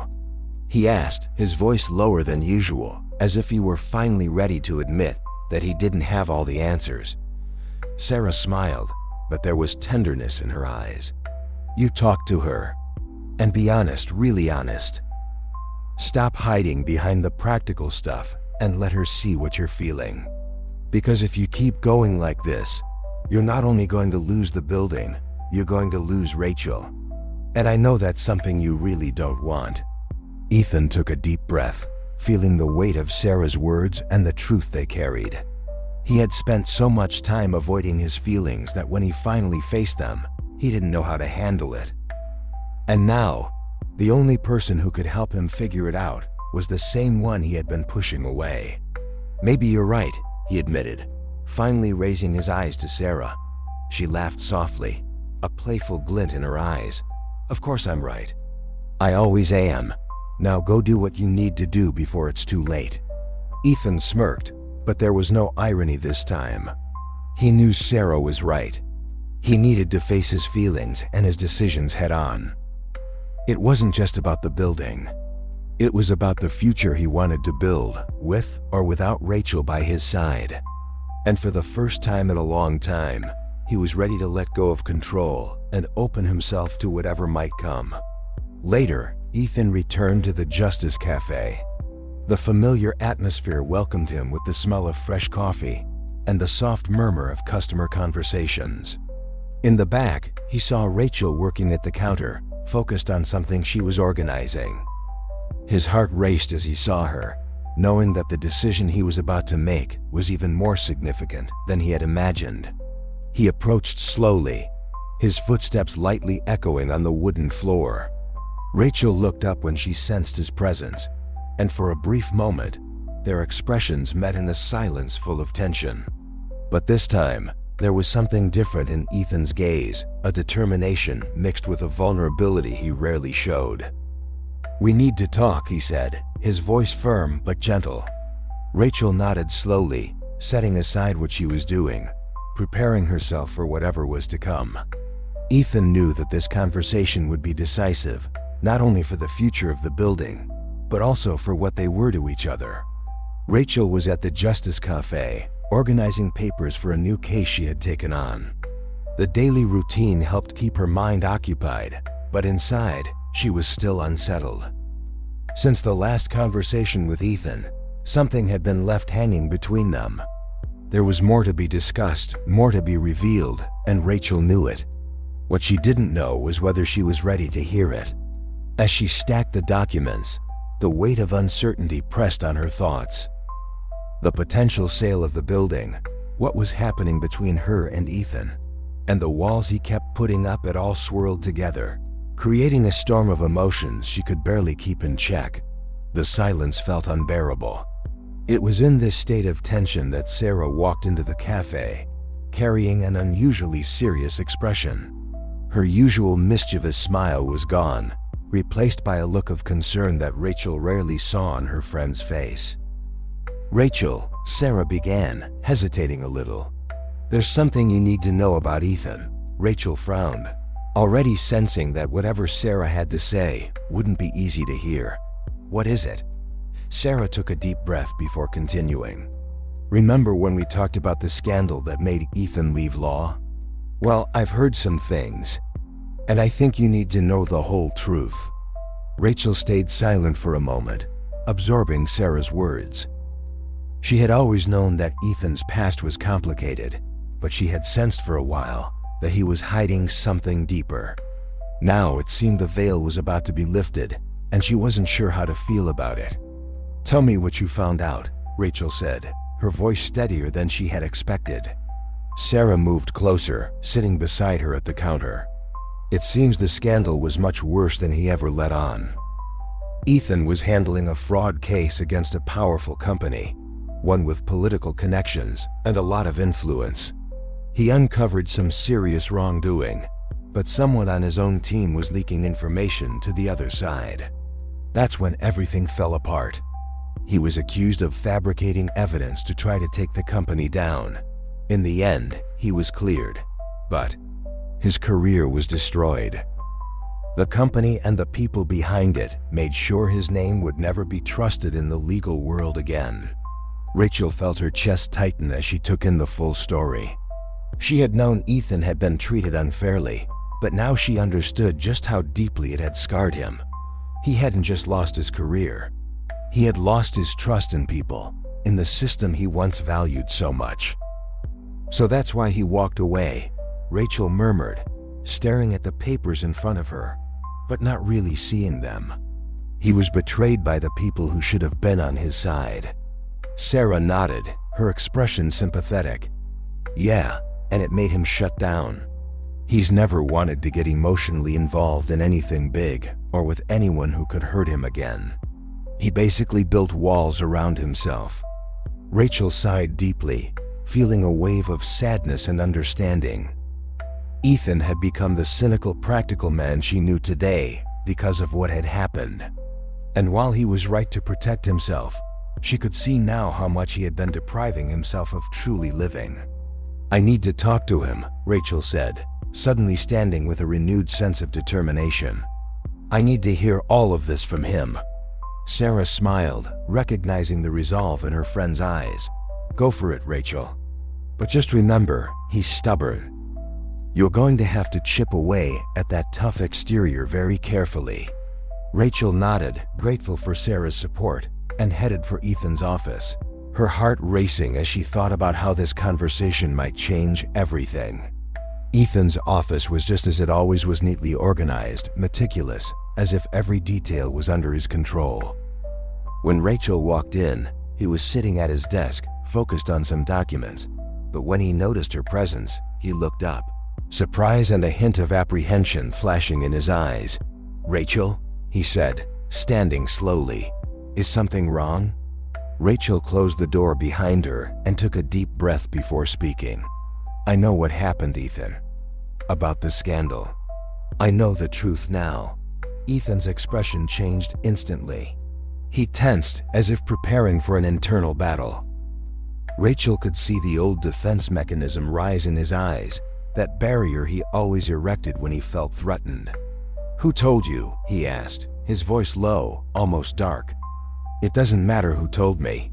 What matters is that you never did," Rachel replied, trying to keep her calm. "You've been carrying this burden alone for so long, and even when we started getting closer again, you still wouldn't let me in." "Why?" Ethan looked away, clearly uncomfortable. "I didn't want you to see me like that. I didn't want you to know how deeply it affected me." Rachel stepped forward, her gaze steady on him, but it did. "And it changed you, Ethan. You shut yourself off from the world, from the people who love you. You protected yourself, but you also lost a part of who you were." Ethan took a deep breath, as if searching for a way to explain what he was feeling, but the words seemed to get stuck in his throat. "I did what I thought I had to do to survive. It broke me. I lost faith in everything in the system, in people. I thought if I stayed away, I'd never get hurt like that again." Rachel felt her heart ache at his words. She knew he had suffered, but now she saw just how deeply it had shaped him. "And do you think you're really living like this? Hiding from everything and everyone, trying to protect yourself from something that happened years ago?" Ethan looked at her, and for a moment, the silence between them was almost unbearable. But finally, he spoke. "I don't know what living really is anymore, Rachel. After that happened, everything seemed to lose its meaning. I kept going because it was what I knew how to do, but I never truly got past it." Rachel stepped even closer, sensing that the wall between them was weakening. "Ethan, I know you're scared, but you need to stop living in fear. I'm not here to judge you. I'm here to understand you. But you need to let me in. You need to trust me." Ethan lowered his head for a moment, his breathing heavier. When he looked back up at her, there was something different in his eyes, something vulnerable that Rachel had never seen before. "I've always trusted you, Rachel," he said softly. "But after everything, trusting people, it's something I don't know how to do anymore." She took another step forward, now close enough that their gazes locked deeply. "You don't have to do this alone, Ethan. I'm here, and I'm willing to walk with you if you let me." He remained silent, but Rachel could see her words were getting through the barriers he had built. After a moment, Ethan sighed and gave a half smile, a small but meaningful gesture. "You've always been stubborn, you know that?" Rachel chuckled softly, feeling the ice between them finally begin to melt. "Someone had to be, right?" Ethan shook his head, laughing quietly, but the smile he gave now was more genuine, more open. "Yeah, someone had to be. And I'm glad it was you." The look they shared lingered, filled with unspoken emotions, with old and new feelings that were finally surfacing. Rachel's heart beat faster, realizing that this moment was more than just a reconciliation. It was a new possibility for both of them. "Ethan," she began, her voice softer now, "if there's one thing I've learned, it's that life is too short to hide. Whatever you're feeling, or whatever happened in the past, it doesn't have to define your future. It doesn't have to define us." Ethan looked at her for a long moment, and then, as if an invisible barrier had finally been broken, he stepped forward and took Rachel's hand. "I know, and maybe it's time I finally let go of the past." Rachel squeezed his hand, feeling the connection between them strengthen in a way she hadn't felt in years. Ethan's past would always be a part of him, but in that moment, she knew they were both ready to start something new together. Rachel sat at a table in the Justice Cafe, her eyes fixed on a thick file of legal documents she had spent the entire morning reviewing. The new case she had taken on seemed simple at first glance, a property rights dispute. But as she dug deeper, She realized she was dealing with the same company that wanted to buy the building where the cafe was located. This put her in an uncomfortable, much more than uncomfortable position. Now, she was directly confronting the corporation that had made the offer to Ethan, the same offer he hadn't yet accepted, but was still considering. There was something shady about the company's dealings, something that made Rachel even more determined to fight. She couldn't ignore the fact that she was about to go head-to-head with Ethan, making the situation even more complex. She closed her eyes for a moment, taking a deep breath, trying to release the tension building in her shoulders. The stress of the case, combined with her relationship with Ethan, was starting to weigh on her. In recent weeks, they had grown closer in ways she hadn't thought possible. Ethan's past had been revealed, and the secrets that once divided them had come to light. Now, there was a new tension not based on what was hidden, but on the inevitable truth that they were on opposite sides of a legal battle that could change everything. Before she could dive back into the documents, the cafe door opened. Ethan walked in, looking as tired as she felt. Their eyes met briefly, and Rachel could immediately sense the tension between them. He knew what she was doing, and he knew it would put them on a complicated path. "Buried in paperwork, huh?" he said with a half smile, trying to lighten the heavy mood that hung in the air. Rachel forced a smile, but she couldn't hide the concern in her voice. "It looks like I'll be fighting the same company that's trying to buy the building. Ethan, this is getting more complicated than I expected." Ethan sighed and moved closer, pulling out a chair next to her. "I know, I didn't expect things to get this messy either. But you know I haven't made a decision about selling yet." Rachel glanced at him, a mix of frustration and understanding in her eyes. "You may not have decided, but this company isn't playing fair. What I've found in the contracts they've signed with other property owners is enough to raise a red flag. They're sneaking in abusive clauses, buying properties to resell at exorbitant prices, and wiping out small businesses in every neighborhood they move into. Now the Justice Cafe is in their sights." Ethan pressed his lips together, clearly disturbed by what she was saying. "I get it, Rachel, but you have to understand my side too. I can't just dismiss this offer without weighing all the options. The building needs repairs, and the financial offer is something I can't ignore entirely." Rachel straightened in her chair, feeling her frustration rising again. "That's what worries me, Ethan. You're looking at this as a business deal, but I see the impact it will have on the people who rely on this cafe, on the community. If you sell the building, they could just tear it down and put up a commercial complex. Where's the justice in that?" Ethan took a deep breath, trying to stay calm. "It's not that simple, Rachel. I care about the cafe and what it stands for too. But I have financial responsibilities, things you might not fully understand." Those words hit Rachel unexpectedly. "So you think I don't understand? You think I don't see the financial challenges?" "I see them, Ethan, but that doesn't mean the only solution is to sell to a corporation that destroys everything it touches." The silence between them grew heavier. They both knew they were on opposite sides, but they also knew that this fight was putting a strain on their relationship. The connection they had rebuilt now seemed threatened by something bigger that either of them could control. Ethan broke the silence, trying to ease the tension with a joke. "So, are we going to fight on opposite sides? Me being the cynical guy trying to save the building with money, and you being the justice hero. Sounds like a story I've seen before." Rachel smiled slightly, but couldn't shake the seriousness in her voice. "Yes, but this time the hero is going to win." He chuckled softly, but his eyes still held concern. "I don't doubt that. You're stubborn enough to win anything." For a moment, the humor between them broke the tension. But the lightheartedness didn't last. Rachel knew that behind the jokes and sarcasm, there was a clear line being drawn.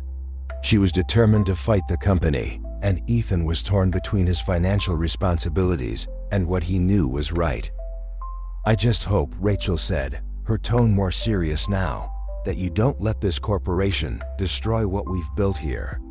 Because this is about more than contracts and finances, Ethan. It's about people. Ethan didn't respond right away, but Rachel could see the internal struggle in his eyes. He knew what was at stake, knew that selling the building could mean the end of the cafe.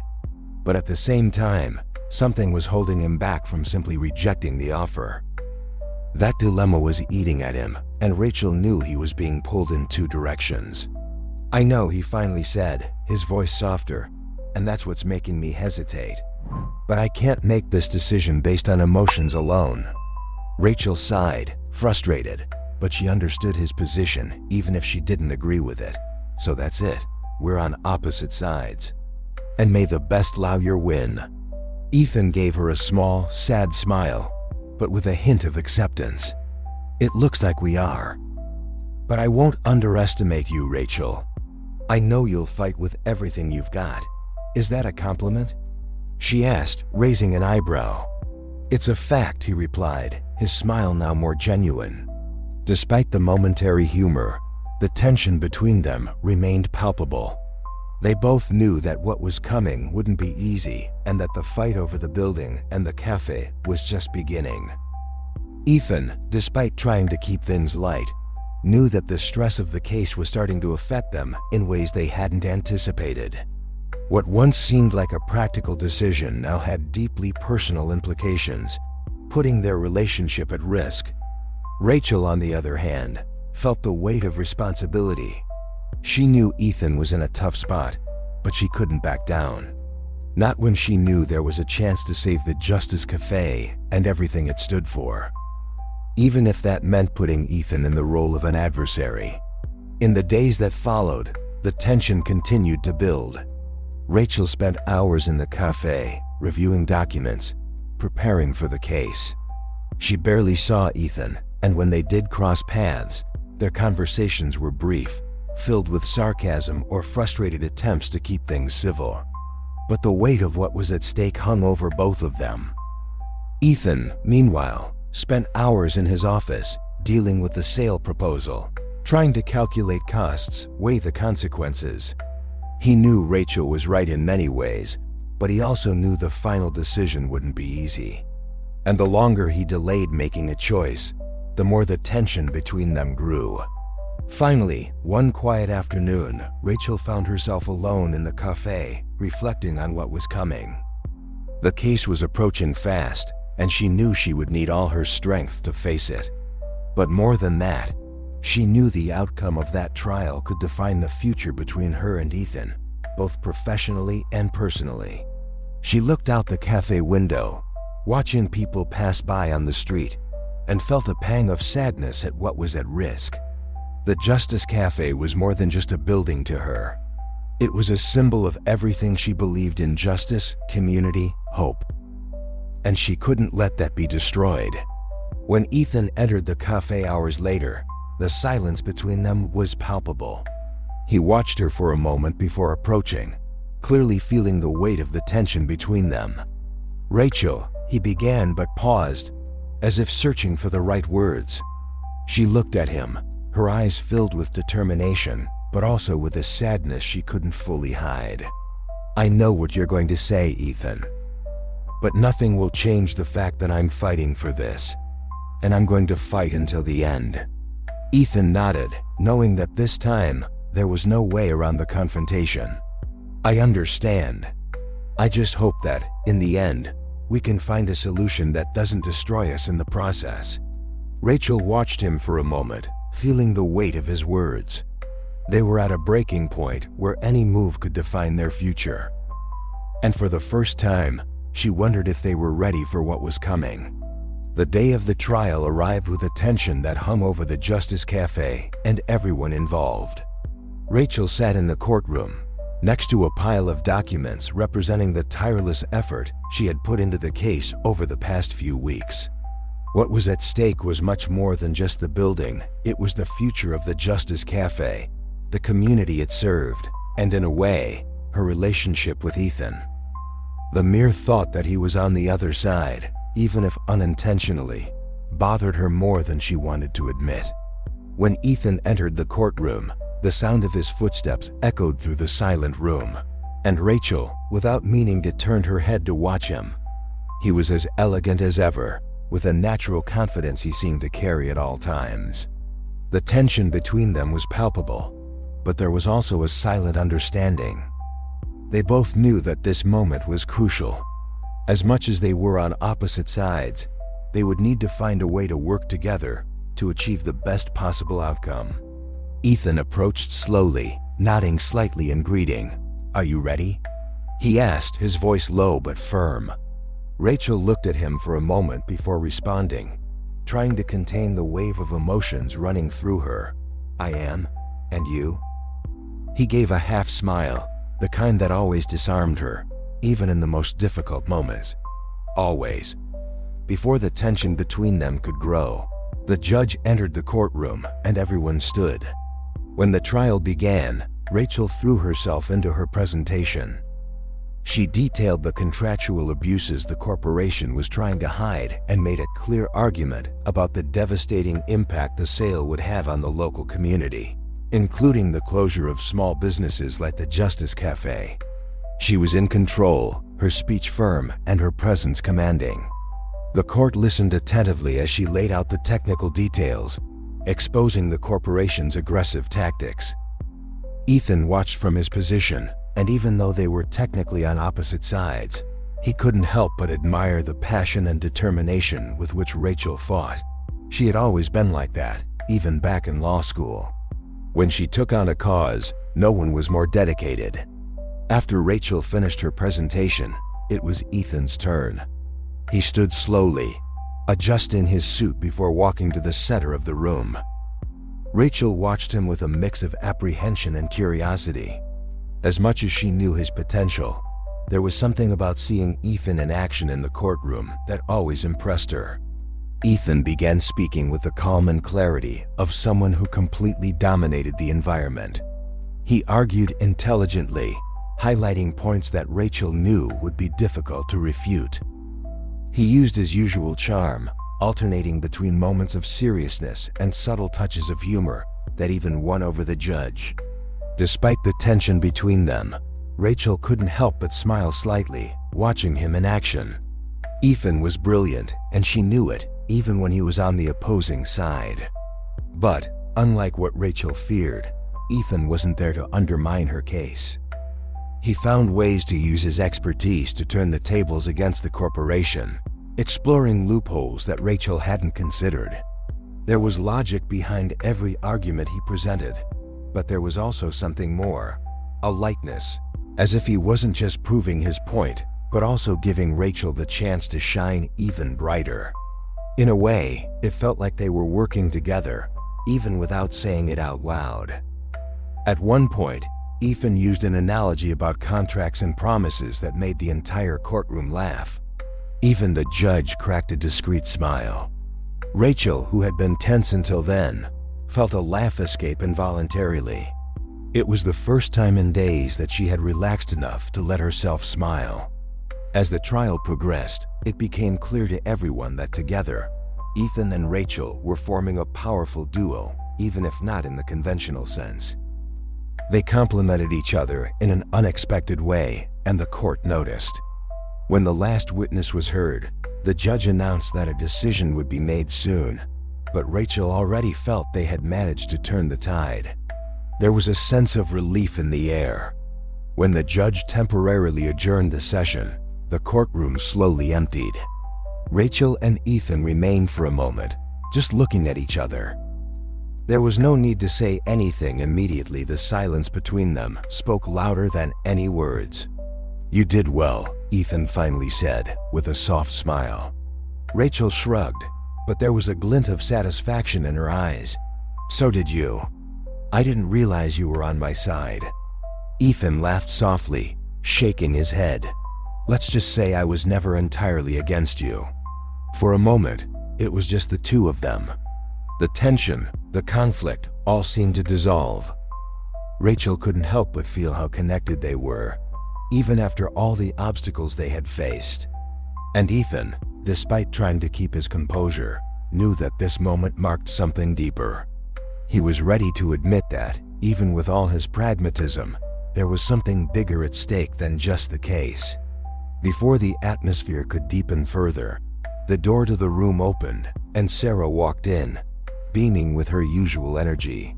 "Ah, here are the heroes of the day." She crossed her arms, watching them with a playful look. The return of the couple that never really left, huh? Rachel rolled her eyes but couldn't hide a smile. "Sarah, please." "I'm serious. You should have seen yourselves in there. You looked like an unbeatable team," Sarah continued, winking at Ethan. Ethan gave a sideways smile, not denying it. "Well, maybe we are." Rachel looked at him, surprised, but quickly laughed. "I'd say it's my part of the team that did the heavy lifting." Sure, Ethan responded, pretending to surrender. "You always have to have the last word, don't you?" They laughed together, and Sarah watched them, clearly pleased with what she was seeing. Even though things weren't completely resolved, there was something different in the air. The pressure of the trial was easing, and with it, the tension between Rachel and Ethan seemed to be dissolving as well. They had overcome another barrier together, and now there was a new understanding between them.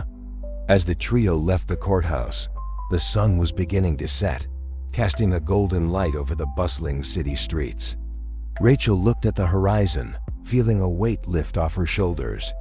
The future of the Justice Cafe wasn't entirely guaranteed yet, but she knew that, with Ethan's help, they had a real chance of keeping the place running. And more than that, she felt there was hope for what they were rebuilding together, both in the cafe and in their personal lives. Ethan stopped beside her, gazing at the same horizon, but his thoughts were focused on Rachel. "You know, as hard as this has been, I'm glad we did it together," he said, his voice low, almost intimate. Rachel looked at him, feeling the same. "Me too. I couldn't have done it without you." Ethan smiled, but said nothing more. They simply stood there, in silence, side by side, feeling the weight of the trial lift, but knowing that what truly mattered was just beginning. The verdict had finally arrived, and the court ruled in Rachel's favor.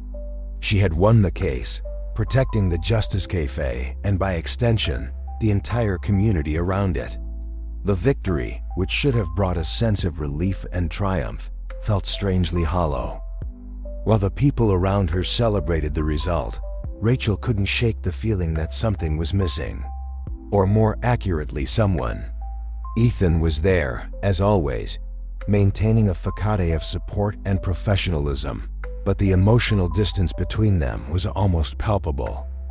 Throughout the trial, they had collaborated effectively, almost like the old days, but ever since the judge delivered his decision, Ethan seemed to retreat into his own world, as if the legal battle had exposed more than he was ready to face. Rachel felt the weight of that distance. Despite her victory, she couldn't ignore that her relationship with Ethan was at a crossroads. During the case, they had navigated delicate terrain, trying to balance professional tension with their feelings for each other. Now, with the trial concluded, the only thing left was the need to confront something far more complex: their emotions. Inside the Justice Cafe a few hours later, the atmosphere was different from the courtroom. Sarah was energetic, trying to keep the mood light and happy. "I told you both that you'd win, and I was right. Partly because you're both brilliant, but also because I'm the best psychic in town," she joked, waving exaggeratedly as she served another round of coffee to customers who were also celebrating the victory. Rachel smiled, but it was a distant smile, still caught in the emotions she had tried to bury. She watched Ethan from across the room. He stood by the counter, visibly distracted, trying to focus on mundane things: coffee, casual conversations with customers, but his gaze wandered to Rachel from time to time, as if he was wrestling with something he didn't know how to articulate. Sarah, always observant, noticed the discomfort in both of them. She approached Rachel with a conspiratorial grin, whispering, "You know, what you two need is a good rom-com moment. The tension is getting ridiculous." A stumble, a spilled coffee, a long, lingering look. "Something like that." Rachel shook her head, laughing softly. "Sarah, it's not that simple." "Oh, but it should be," Sarah replied, raising her eyebrows mischievously. "And I bet it'll happen sooner than you think." Almost as if part of some unconscious plan, the moment Sarah predicted unfolded shortly after. Ethan, clearly distracted, went to pour himself a cup of coffee. Perhaps lost in thought, he spilled the hot drink all over his pristine white shirt. The shock of the hot coffee made him jump back, drawing laughter from the customers and Sarah, who quickly seized the moment. "I knew it!" Sarah exclaimed as Ethan looked down at his stained shirt, unsure whether to laugh or be annoyed. "The rom-com is underway, people. All according to plan." Rachel, though concerned about Ethan's state, couldn't help but laugh at the situation. There was something so clumsy and human about the moment that it seemed to break, even if temporarily, the thick ice between them.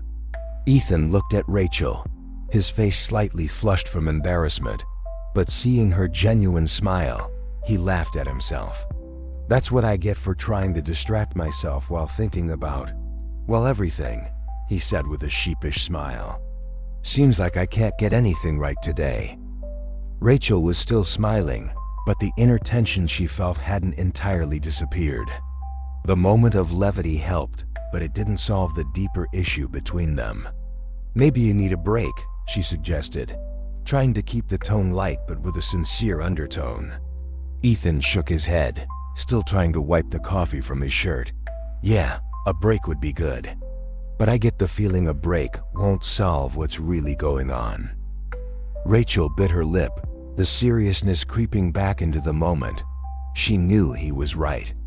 There had been so many unspoken things between them, emotions they had suppressed for weeks, maybe even months. The connection they shared, while real, had been suffocated by hesitation and fear from both sides. And now, with the case resolved, there were no more excuses. "We need to talk, Ethan," Rachel said softly, her voice almost drowned out by the noise around them. Ethan met her eyes, and for a moment, the noise in the cafe seemed to disappear. "I know, but honestly, I don't even know where to start." Rachel sighed, feeling the weight of all the time she had tried to understand what Ethan was feeling, without success. "Neither do I. But we can't keep going like this. We worked so well together in court, but when it comes to us, it feels like we can't get it right." Ethan looked down at the floor, clearly troubled by the truth in her words. "You're right," he admitted. "In court, everything makes sense. The rules are clear, the roles are defined. But with us, it's more complicated." Rachel nodded, appreciating his honesty, but still feeling the distance between them. "Ethan, I understand that you have your reasons for protecting yourself. I know you've been through a lot, but if we keep this distance, I don't know how much longer I can hold on. Today's victory should be a moment of celebration, but here we are, almost like strangers." He lifted his gaze to meet hers again, his eyes reflecting a mix of guilt and sadness. "I feel that too, Rachel. And the problem isn't you. It never was. I just don't know how to get close without being afraid of ruining everything again." Rachel felt her chest tighten, understanding the depth of his insecurity. "Ethan, you don't need to have all the answers. I don't have them either, but if we don't try, if we don't give ourselves a real chance, then what are we doing?" For a moment, Ethan was silent, absorbing her words. He knew she was right, but there was still a deep fear holding him back, as if every emotional decision might lead to the same devastation he had felt in the past. He was torn between the desire to open up and the instinct to protect himself. Sarah, watching from a distance, sensing the serious tone between them, made a final attempt to break the tension. "Hey, you two. Can you at least wait until I leave before having this intense conversation? I swear, this is starting to feel like the dramatic finale of a soap opera." Rachel and Ethan laughed, but the laughter was brief. The likeness Sarah tried to bring only underscored how heavy everything felt for them. Rachel knew that Sarah's jokes were a welcome distraction, But the real issue was still standing in front of them, waiting to be resolved. As Sarah walked away, Ethan finally spoke again, his voice low, almost hesitant. "I want to try, Rachel. I just don't know how, but I want to." Rachel looked at him, feeling a mix of relief and apprehension. She knew they still had a long way to go, but this was the first step. Ethan was willing to try. That in itself was progress. "Then let's try," Rachel said, feeling a lightness she didn't expect. "Let's figure out how to make this work. No rush. But together." Ethan nodded, a soft smile crossing his lips. Together.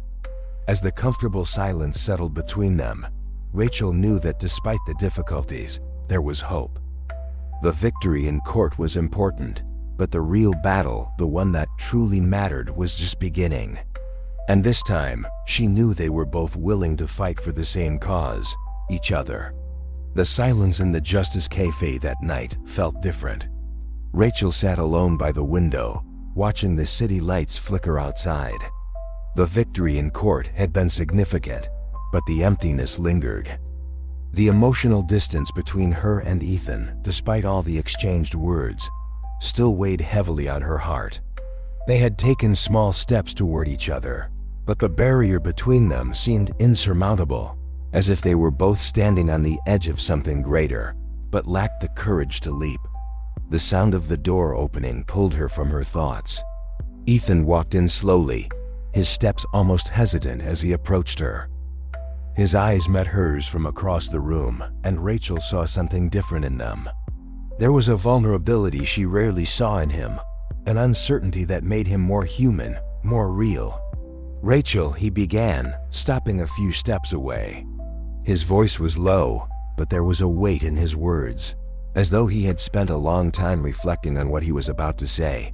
She looked up, sensing the tension in the air. "Ethan, what's going on? You seem different." He sighed and moved closer, sitting in the chair across from her, his eyes never leaving hers. "I've been thinking about everything, about us." Rachel's heart raced. Something was about to happen, something she had hoped for but was also scared of. "And what did you conclude?" For a moment, Ethan didn't respond. He looked down at his hands, clearly trying to organize his thoughts. When he finally looked up, there was raw sincerity in his expression. "I still have feelings for you, Rachel. I always have. But for so long, I pretended I could ignore them. I pretended I was fine keeping my distance, hiding behind my excuses. But I'm not." His words hit Rachel like a stone in the pit of her stomach. It was what she had suspected, but hearing Ethan say it out loud made all the emotions she had been holding back come rushing to the surface. She didn't know how to respond immediately, the weight of his words seeming to steal all the air from the room. "Ethan," Rachel began, trying to process what she was hearing. "Why now? Why wait so long to tell me this?" He shook his head, clearly frustrated with himself. "I don't know. I was scared. Scared of getting hurt again. Scared of screwing everything up. Scared that you didn't feel the same." Rachel let out a bitter laugh, shaking her head in disbelief.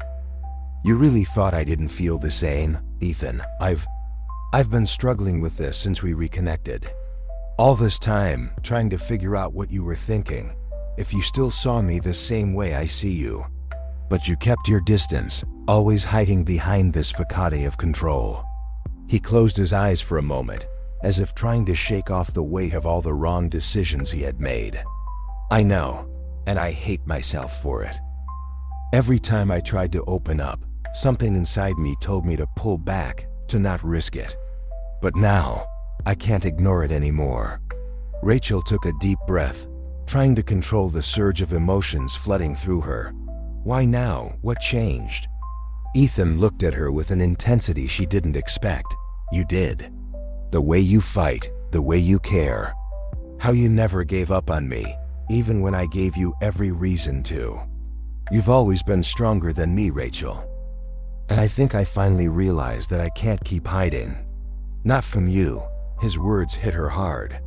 There were so many things she wanted to say, but none of them felt right in the moment. The frustration, the pain, the longing, they all swirled together in a storm of emotions she couldn't control. "You think it's that simple, Ethan?" she said, her voice suddenly louder, filled with emotion. "You can't just come here and say you still have feelings for me and expect everything to magically fix itself. That's not how it works. You shut me out for so long, and now you think we can just start over?" Ethan looked at her, surprised by the intensity of her words, but he didn't back down. "I don't expect it to be simple. I know I've messed up a lot, and I understand if you don't want to try again. But I'm here now, telling you I don't want to run anymore." Rachel shook her head, tears threatening to fall. "It's so hard, Ethan. I care about you, I always have. But I don't know if I can go through this again. I don't know if I can take the pain of you pulling away again." He reached across the table, his hand hesitant but determined. "I won't pull away. Not this time. If you give me a chance, I promise I'll fight for this. For us."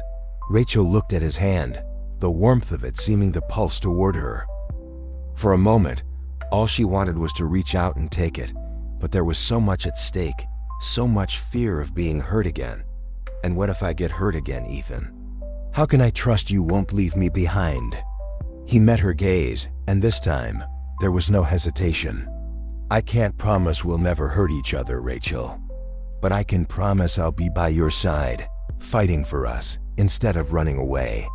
The sincerity in his voice broke something inside her. She could see in his eyes that he was being honest, vulnerable in a way that Ethan rarely was. For the first time in a long time, Rachel felt like he was truly there, without the barriers, without the masks. And before she could think, before she could calculate the consequences, she stood up and walked over to him, standing face to face. The air between them seemed electric, as if every unspoken word, every suppressed emotion was about to explode. "Ethan," she whispered, looking directly into his eyes. "I've waited so long for this. But I need to know you're really here, with me." He didn't hesitate this time. Standing as well, he moved closer, his words soft in reply. "I'm here, Rachel. And I'm not going anywhere." And then, as if all the time, all the hurt, all the doubts collapsed at once, Rachel pulled him close, and their lips finally met. The kiss was intense, full of emotion, of years of repressed feelings that finally found their release. Ethan's hands cupped her face gently, as if he was afraid she might disappear. Rachel, in turn, held onto his arms, as if to make sure he was really there. The world around them disappeared. The cafe, the worries, the trial, none of it mattered anymore. All that existed in that moment was the warmth of his body against hers, his lips on hers, and the feeling that, finally, something had been resolved. When they pulled apart, both were breathless, their eyes locked on each other. There was still so much to say, so much to discuss.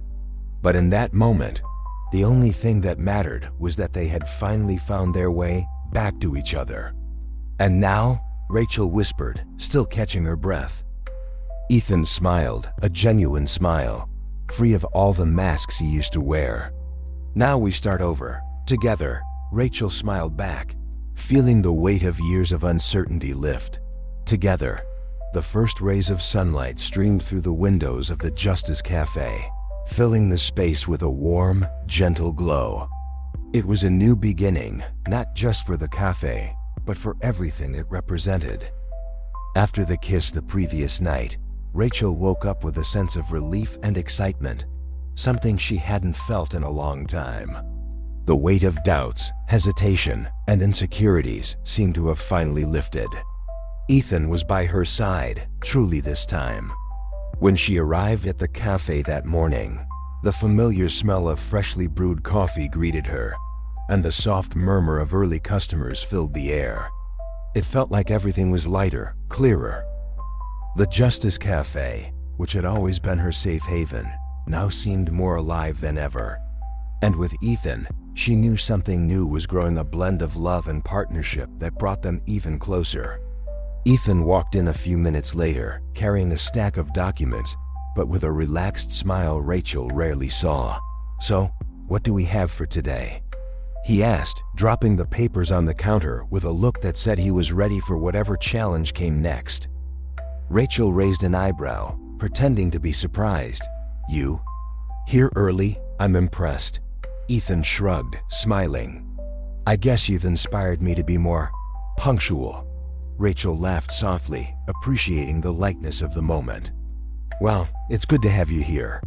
You know the Justice Cafe needs all the hands it can get." He leaned on the counter, looking at her with a playful glint in his eye. "So, am I officially hired now? Is that it?" "You are," Rachel replied, crossing her arms with a smile. "But I'll warn you, the pay isn't great." "Oh, I'm not here for the pay," he responded, stepping closer. "I'm here for the boss."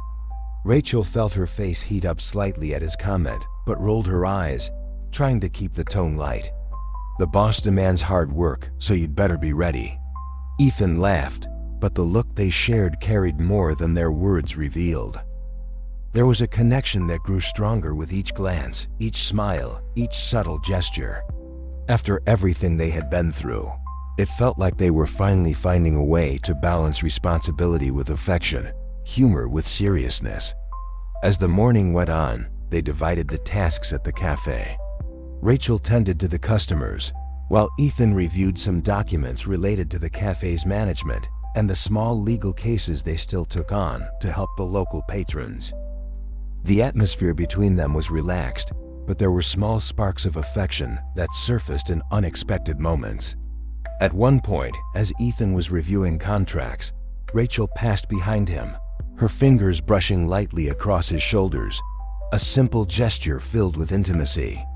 "Ethan, what would I do without your impeccable organization?" she teased, looking over his shoulder at the papers. He smiled sideways without looking up from the documents. "Well, without me, you probably would have sued half the city for something by now." Rachel laughed, giving him a playful nudge on the shoulder.